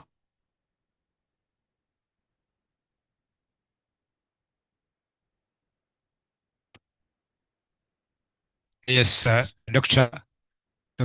Mohammed Navit and Dr. Rachel Dungu. Now, for development studies, the people in this room who are from development studies, I'm a little bit skeptical is that the word, yeah. I'm a little bit skeptical about the so-called SDGs. Because when for us here, the word SDGs is a common word, that, you know, development studies, SDGs and so on. But for me, I've had a debate about that issue because people want me to put that SDG in my work. That there must be SDG, but I only focused on development plans. Why? Because I feel that SDGs are abstract to me. Yes, that's my position. Because they are not material. No poverty, zero hunger. 2050, 2030, 5 years are remaining. Can we achieve anything with that? So I rather focus on national development plans, which I've read through and I see this is a bit touching the core issues of the country. But this global UN agenda, I find that there is a way how they conceptualize them. NDP was it before? It's an old organ. This is a recent thing. I'm saying NDPs are fine. National development plans are fine. Not the UNDP. SDGs. I had UNDP. National development plan 3 is fine because it's practical and we are trying to. That's why I put the question on national development plans here. It is very good for us to look at the land and development in terms of planning, but not in SDGs. They have a question, and I don't want to go into that debate. I don't want to go into that debate. Yes, Dr. Mohammed Lunyigo, he has put forward good points. How does the vision of the pre-colonial and colonial relate or not relate? Actors is number one. Who are the actors? What are the interests? The pre-colonial one was not a really problematic one because remember of clan system, and then we talk about the Kabaka-ship, okay? The Kabaka will come and say, I'm granting land to Peter, okay? And then you go away. But it was not as, the intensity and magnitude of the problem was not as the way it is now today. But also the purpose was not as what it is today. So the issue here is that there is, of course, there are some kind of differences and similarities, but the question is, the purpose is that this is large scale, okay? You evict a big mass, the mass population, the population is mass. So that one I will, but of course, I try to show that one. But there's a bit of difference in how the two things coexist or relate.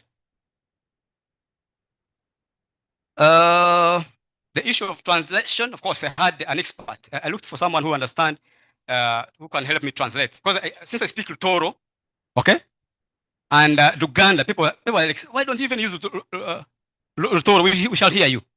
You see that? And whenever I'm in Uganda here, they say, but why don't you use your language? But of course, I was someone who was a Muganda to make sure that I collaborate properly the words. So that one was done properly. The particular truth. Now, what is truth? This is the debate of truth.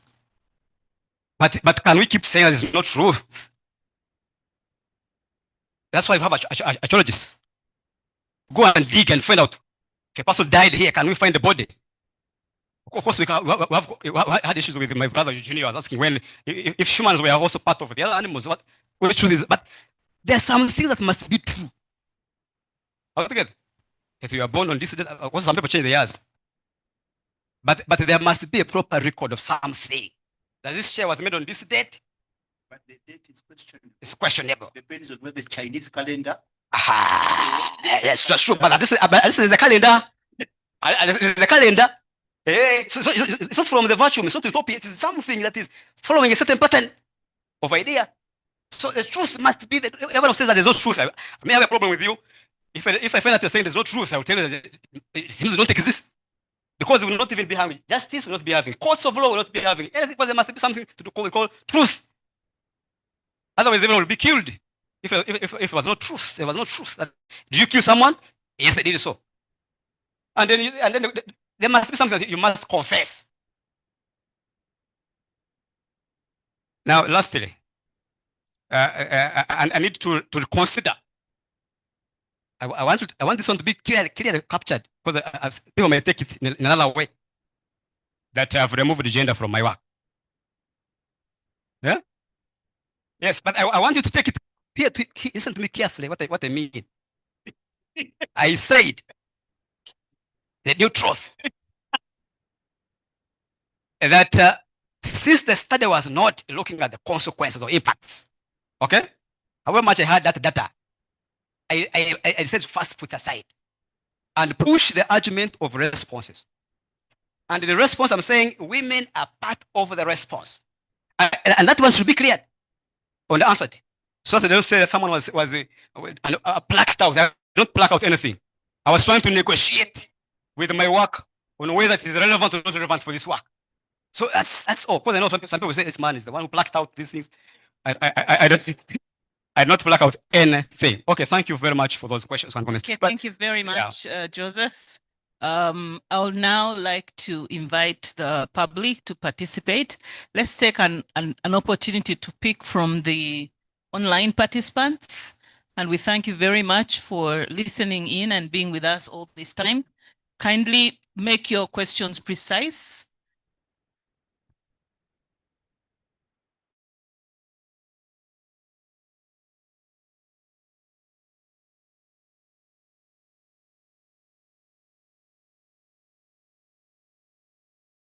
But when they put up their hands, we shall be able to see. Any questions from the House? Okay, just hold on. Professor?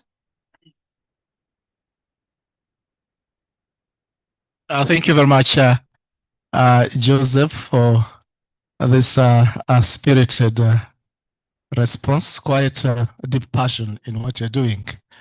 But just two things. It was not clear to me when you indicated in your method that you're a participant observer. Yeah, particularly what activities you targeted in observing, which were relevant to your work.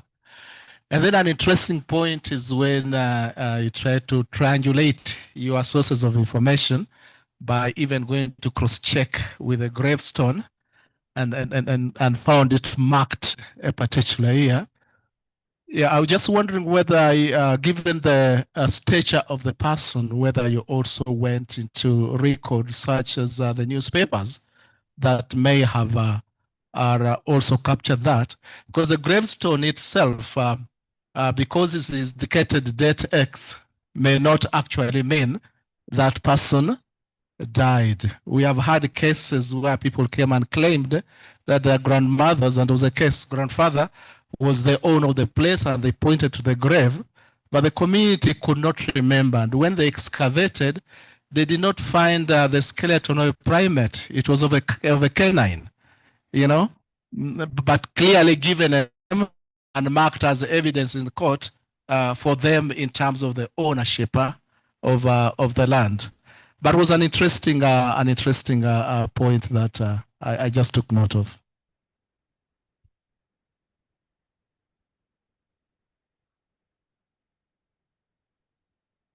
Thank you, Joseph, and congratulations on this milestone. Mine are a bit not in the book. They're just two questions. I like your passion about this land issue and your boldness, and you're not moving, you're not switching positions. When you went to the field for those 6 months, what stood out for you? What was the most interesting thing you found in the field? And two, if you had an opportunity to go back to the field, what would you do differently? Probably to get a different result or to answer some of these questions that are being posed. Thank you.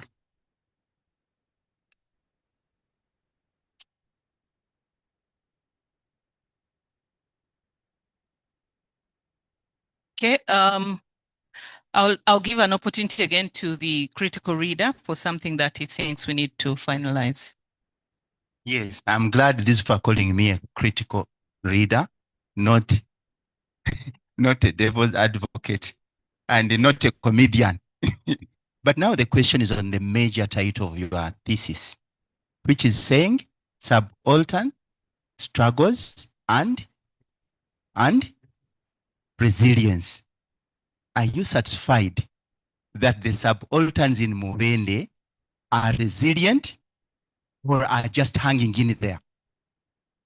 I close my remarks. Do they have agency? Do they have agential power? Or just hanging in there? In fact, losing the battle and losing the war.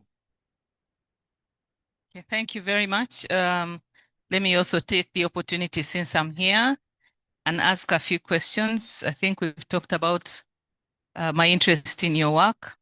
You mentioned the various actors. I was very curious to know who the NGOs were, because you simply swept it under the carpet, NGOs.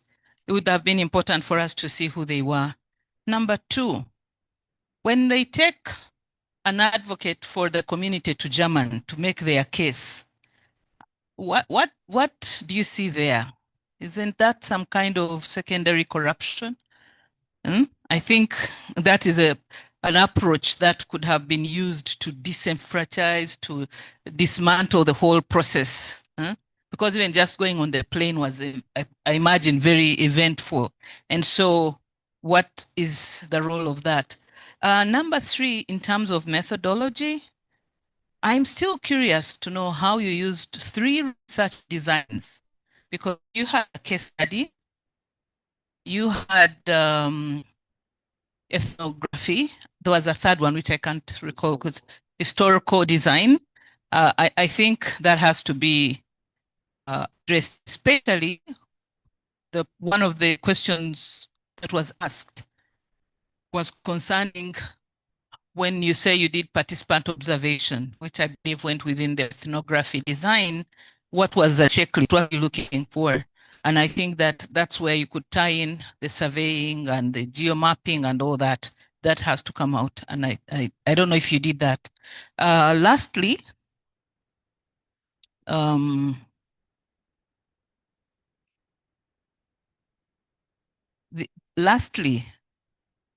I was missing out something as an historian. Yes, you have the Marxist approach, but I think the grandfather of non-violence and non-resistance is Gandhi. And I would have loved to see him slotted there, because he was very critical. And we saw that all the subaltern fights that he led succeeded. So that would be a good analogy or a good comparison, since you talked about comparative approach. I thank you very much. So I'll give you just 3 minutes, and I'll announce the next item on the agenda. Thank you, Prof. Thank you, Prof. Thank you, Prof. 3 professors. Professor Mangeni, which activities did I engage in? The first thing is to understand where do they work from, because they are moving. So I had to do what we call a trekking. Okay, trekking. There is what we call Chiengeza town, kind of a trading center. Okay, to move. Okay, because when you go there during the day, the houses are closed. Together, they are closed. Okay, where are they? So I had to trek through to another village to check exactly where these people are, But then in the afternoon, you see that they're actually carrying hoes, carrying pans, and they're moving in groups. So I asked, why are people moving in groups? What are they doing? Where are they going? What are they going to do? So they told me that they're going to look for work somewhere else. Okay? So you observe that. Which means now if they're trekking, they're going to look for work. It means they don't have land where to grow crops, so they're looking for money, for survival.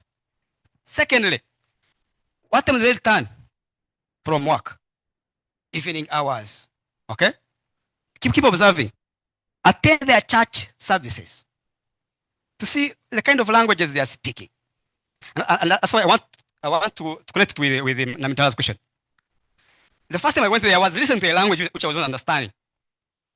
I said, are these the people I'm expecting to find here? Are these Uganda or not? Because it's Mubende. But they had languages which are multiple. And then actually, this is a place which is heterogeneous. I hear people speaking Toro, people speaking Runyoro, people speaking Runyankole, people speaking Ruchiga. And I asked father, where do you come from? I came from Chigezi. When? 1930s, our father came from Chigezi and they came here. So those ones got me interested to understand. I was even asking Lillian here, the migration patterns How do people come into these places? So you look at, observe what they were doing, how they pray, where they go for prayers, which activities do they do.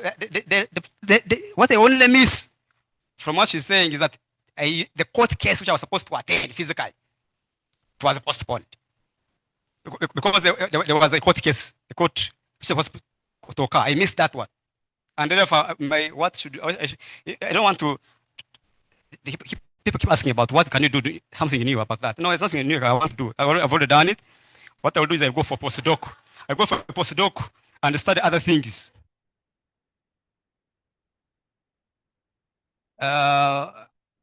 Resilience. Yes, prof, resilience.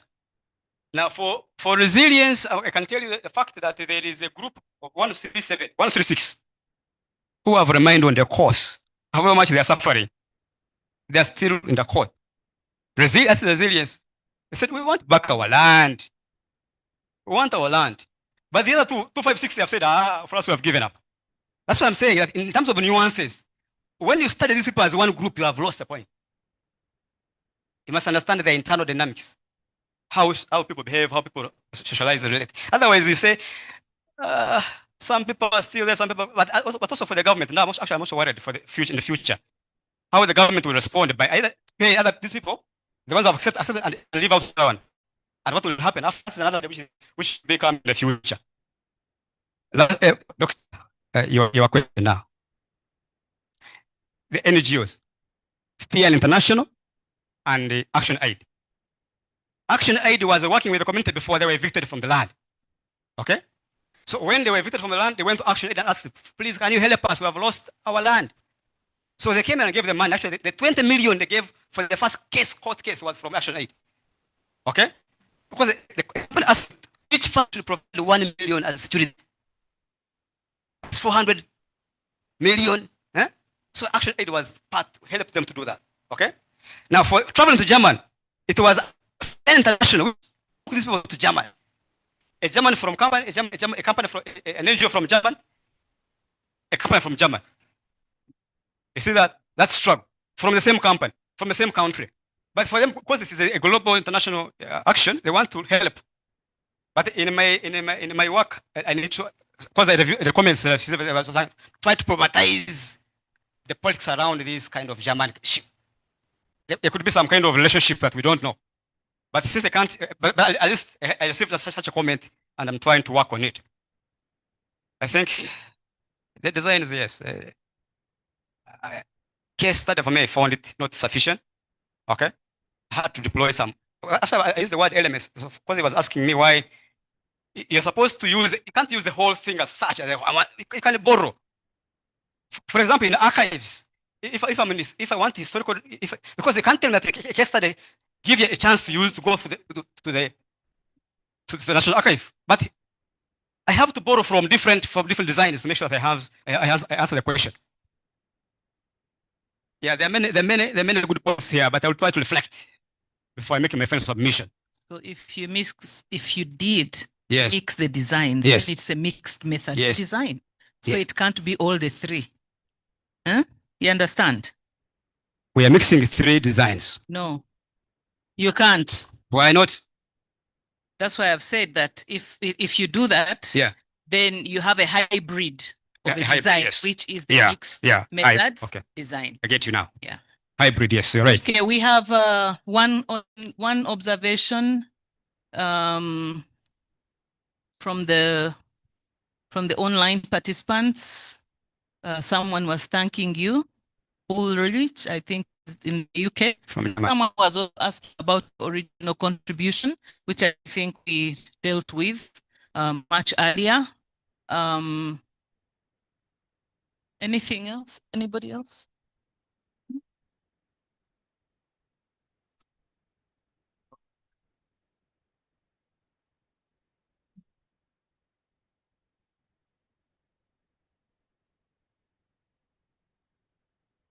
So greetings from the UK. Question to the admirable Joseph.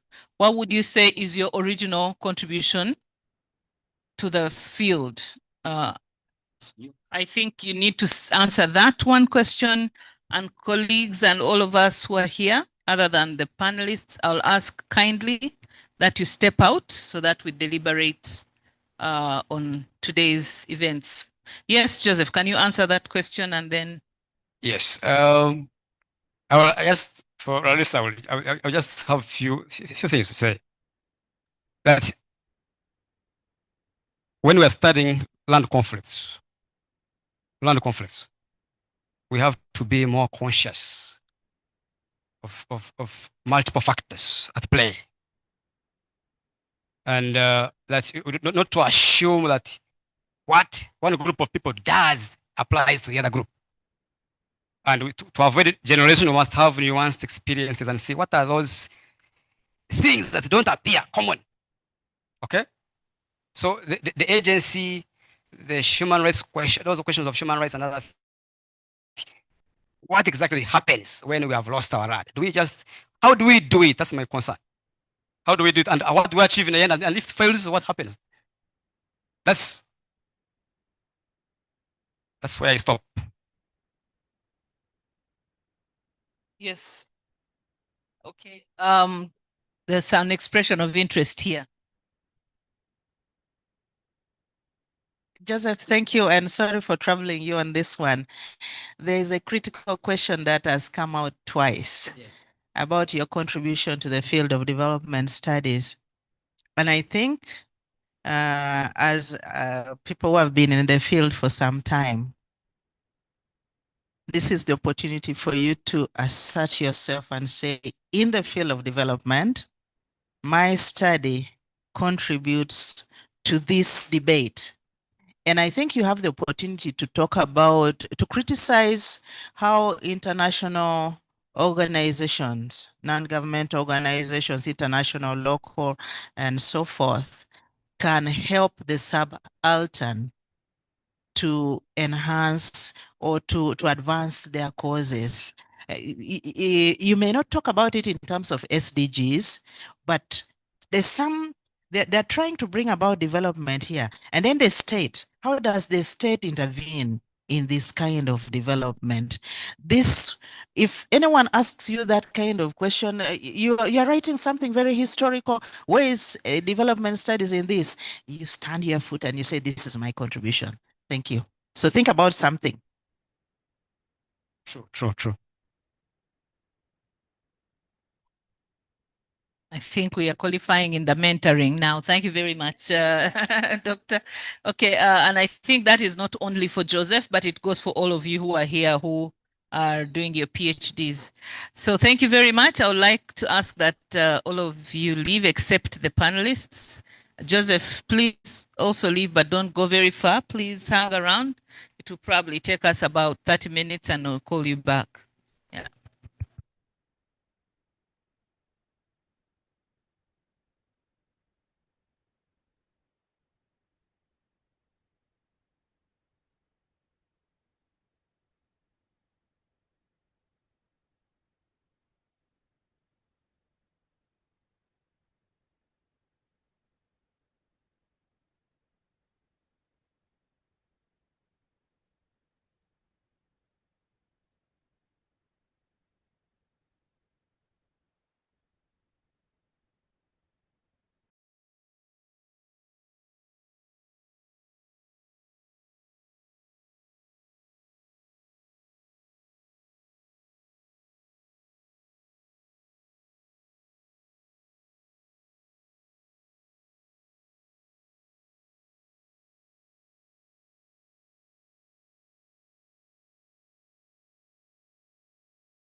You're all very welcome back to this final session. I would like to appreciate your time and your resilience and kindness to support Joseph. Joseph, how do you feel?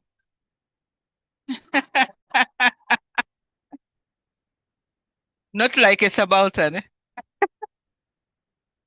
Allow me to announce that the panelists this afternoon have found you worthy of the award of the degree of PhD.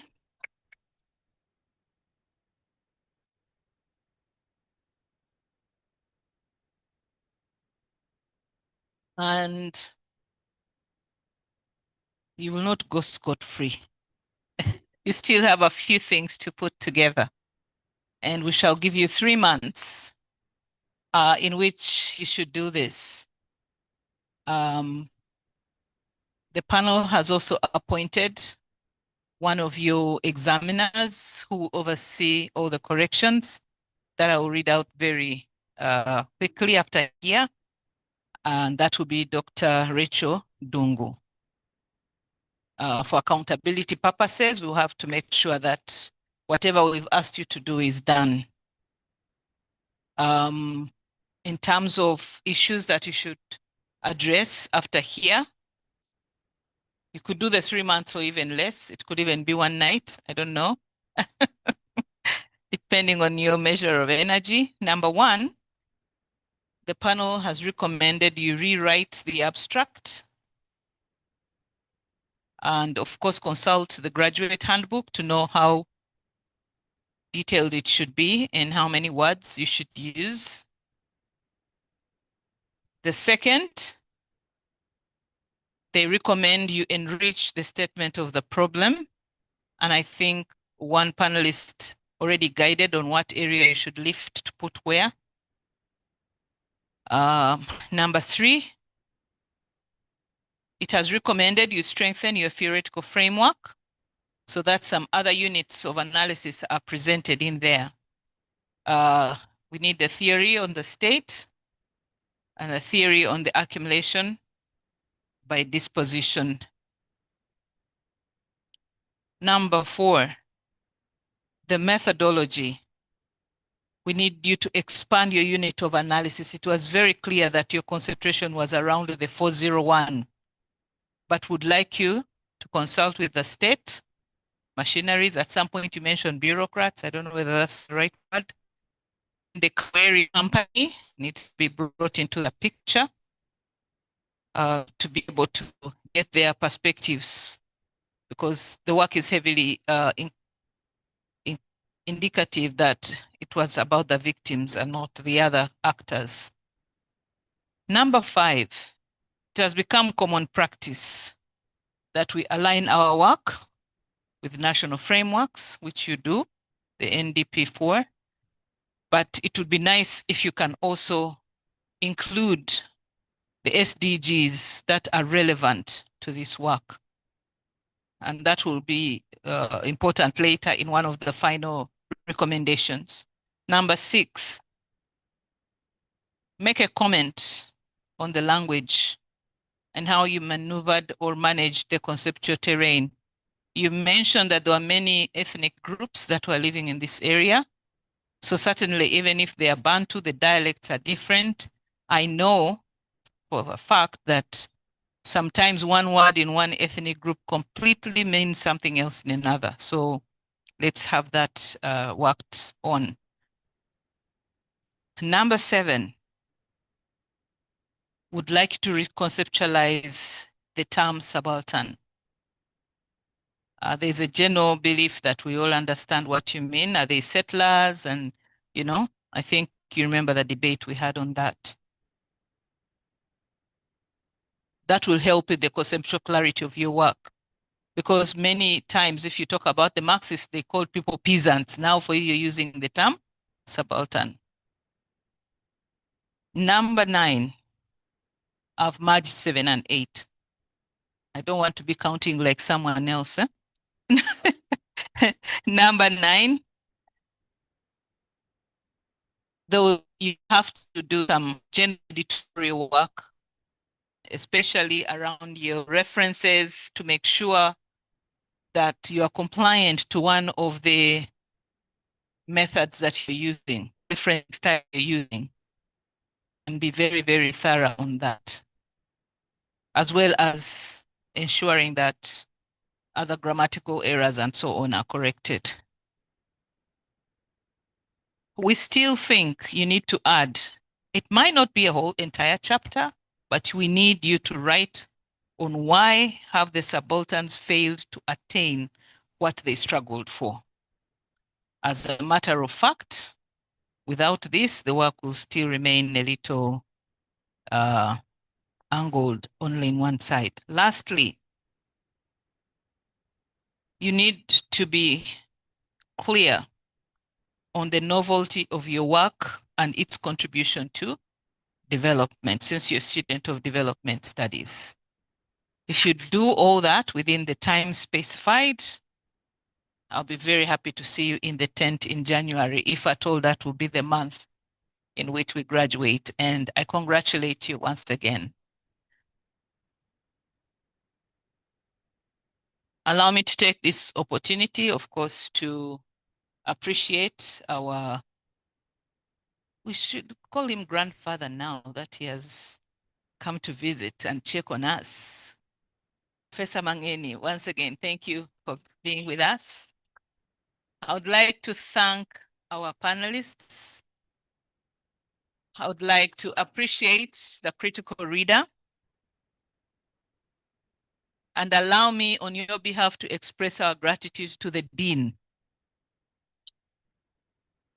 who has been generous enough to allow me to be Dean today, but also to be part of the hot seat, because when a student is defending, even the professors and supervisors are being taken to task. So thank you, Dean, for being able to wear all these different shoes today.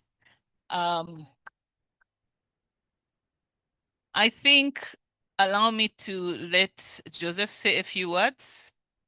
And to those online, thank you very much for being with us. And I hope you're sharing in the good news here. I saw a couple of names that I could relate with, but that will be for tomorrow. Joseph, you're welcome to say a few words. Thank you very much, Chair. I'm very, I feel some kind of now. Yes, and the good thing with academics, with academia, with academy, is that interaction is very important. And for me, as a person who is pursuing that career path, I feel like, yes, I'm in good hands, safe hands. Because mentorship is one of those things that I want to look forward. And for my mentors, supervisors, this work is not an easy thing to do alone. They're always there for me to check and how far have you gone? What is happening there? So I'm very, very grateful, Dr. Khanakwa and Dr. Esuruku. Of course, the department has also left me alone. It is always checking on me, how you're doing, and as well as we are moving on that. Dr. Rachel Dungu, very humbled. Yeah, because for her, she said, if you want space, please come and sit here and do work. There's no problem. Because as a student, if you're not working, you must sit somewhere. Sit and work.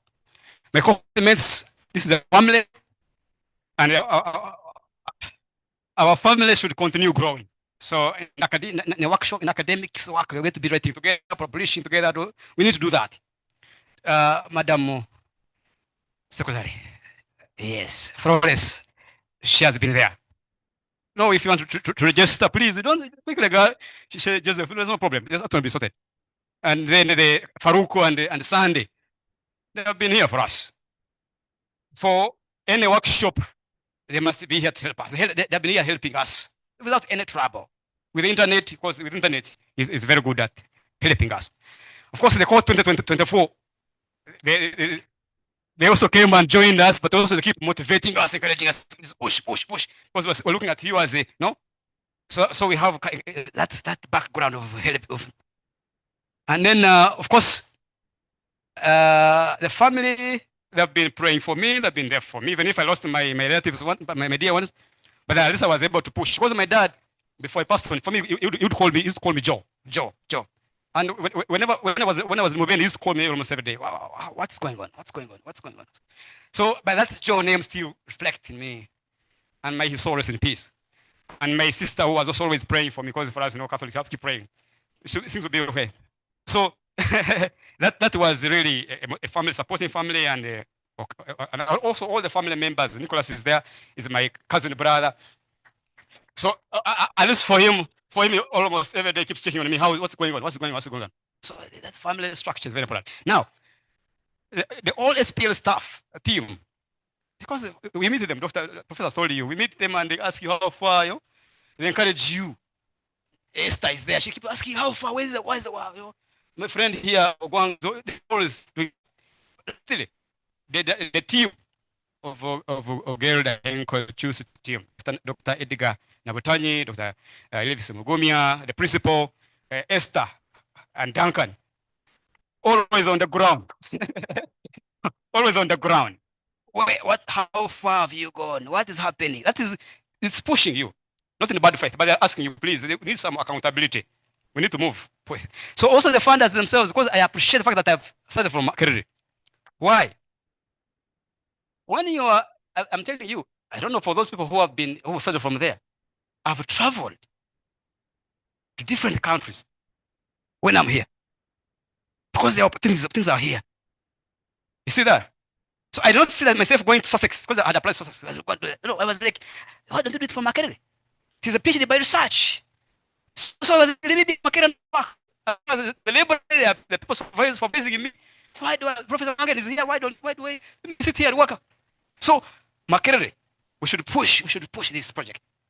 But people should be here and they should also look for more opportunities to travel. You can travel to every part. There's no problem with traveling. Conferences are there. We are learning. Esther had organized for us many of workshops here. So there's no complaint that we have not had workshops. So Europe is good, yes, but also here we can do better. So I'm not afraid. I've not lost that. So with that, I thank you very much for coming. I'm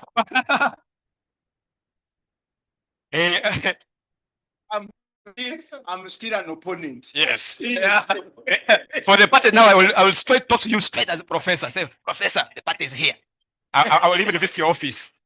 So the panel, also you have been so faithful. You have given me some good comments which I reflect on and work on. And of course, the panelists, at least we have seen them. This is a part of the academy. One day we meet here, Maiza, we meet where? Yeah. I appreciate very much. So, and of course, the independent reader, critical reader, very much. Thank you very much for that work done. So I beg that the only way, let's pray to God that gives us life, good health, and we continue with the academic journey. Thank you very much. For people online, of course, they have been, for online people, they have been here. I had some friends of mine I started with at Oxford. I said, please, if you can, tune in and see. Listen to your brother.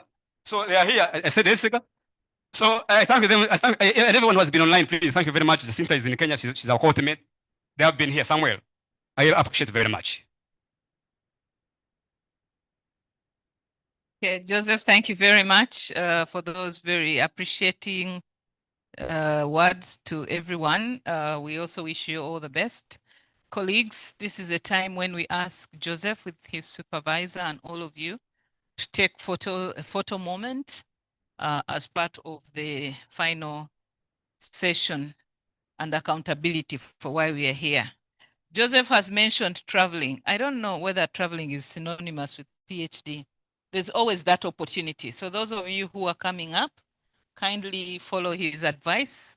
And again, I love the spirit of sharing that you have as graduate students of SPLA.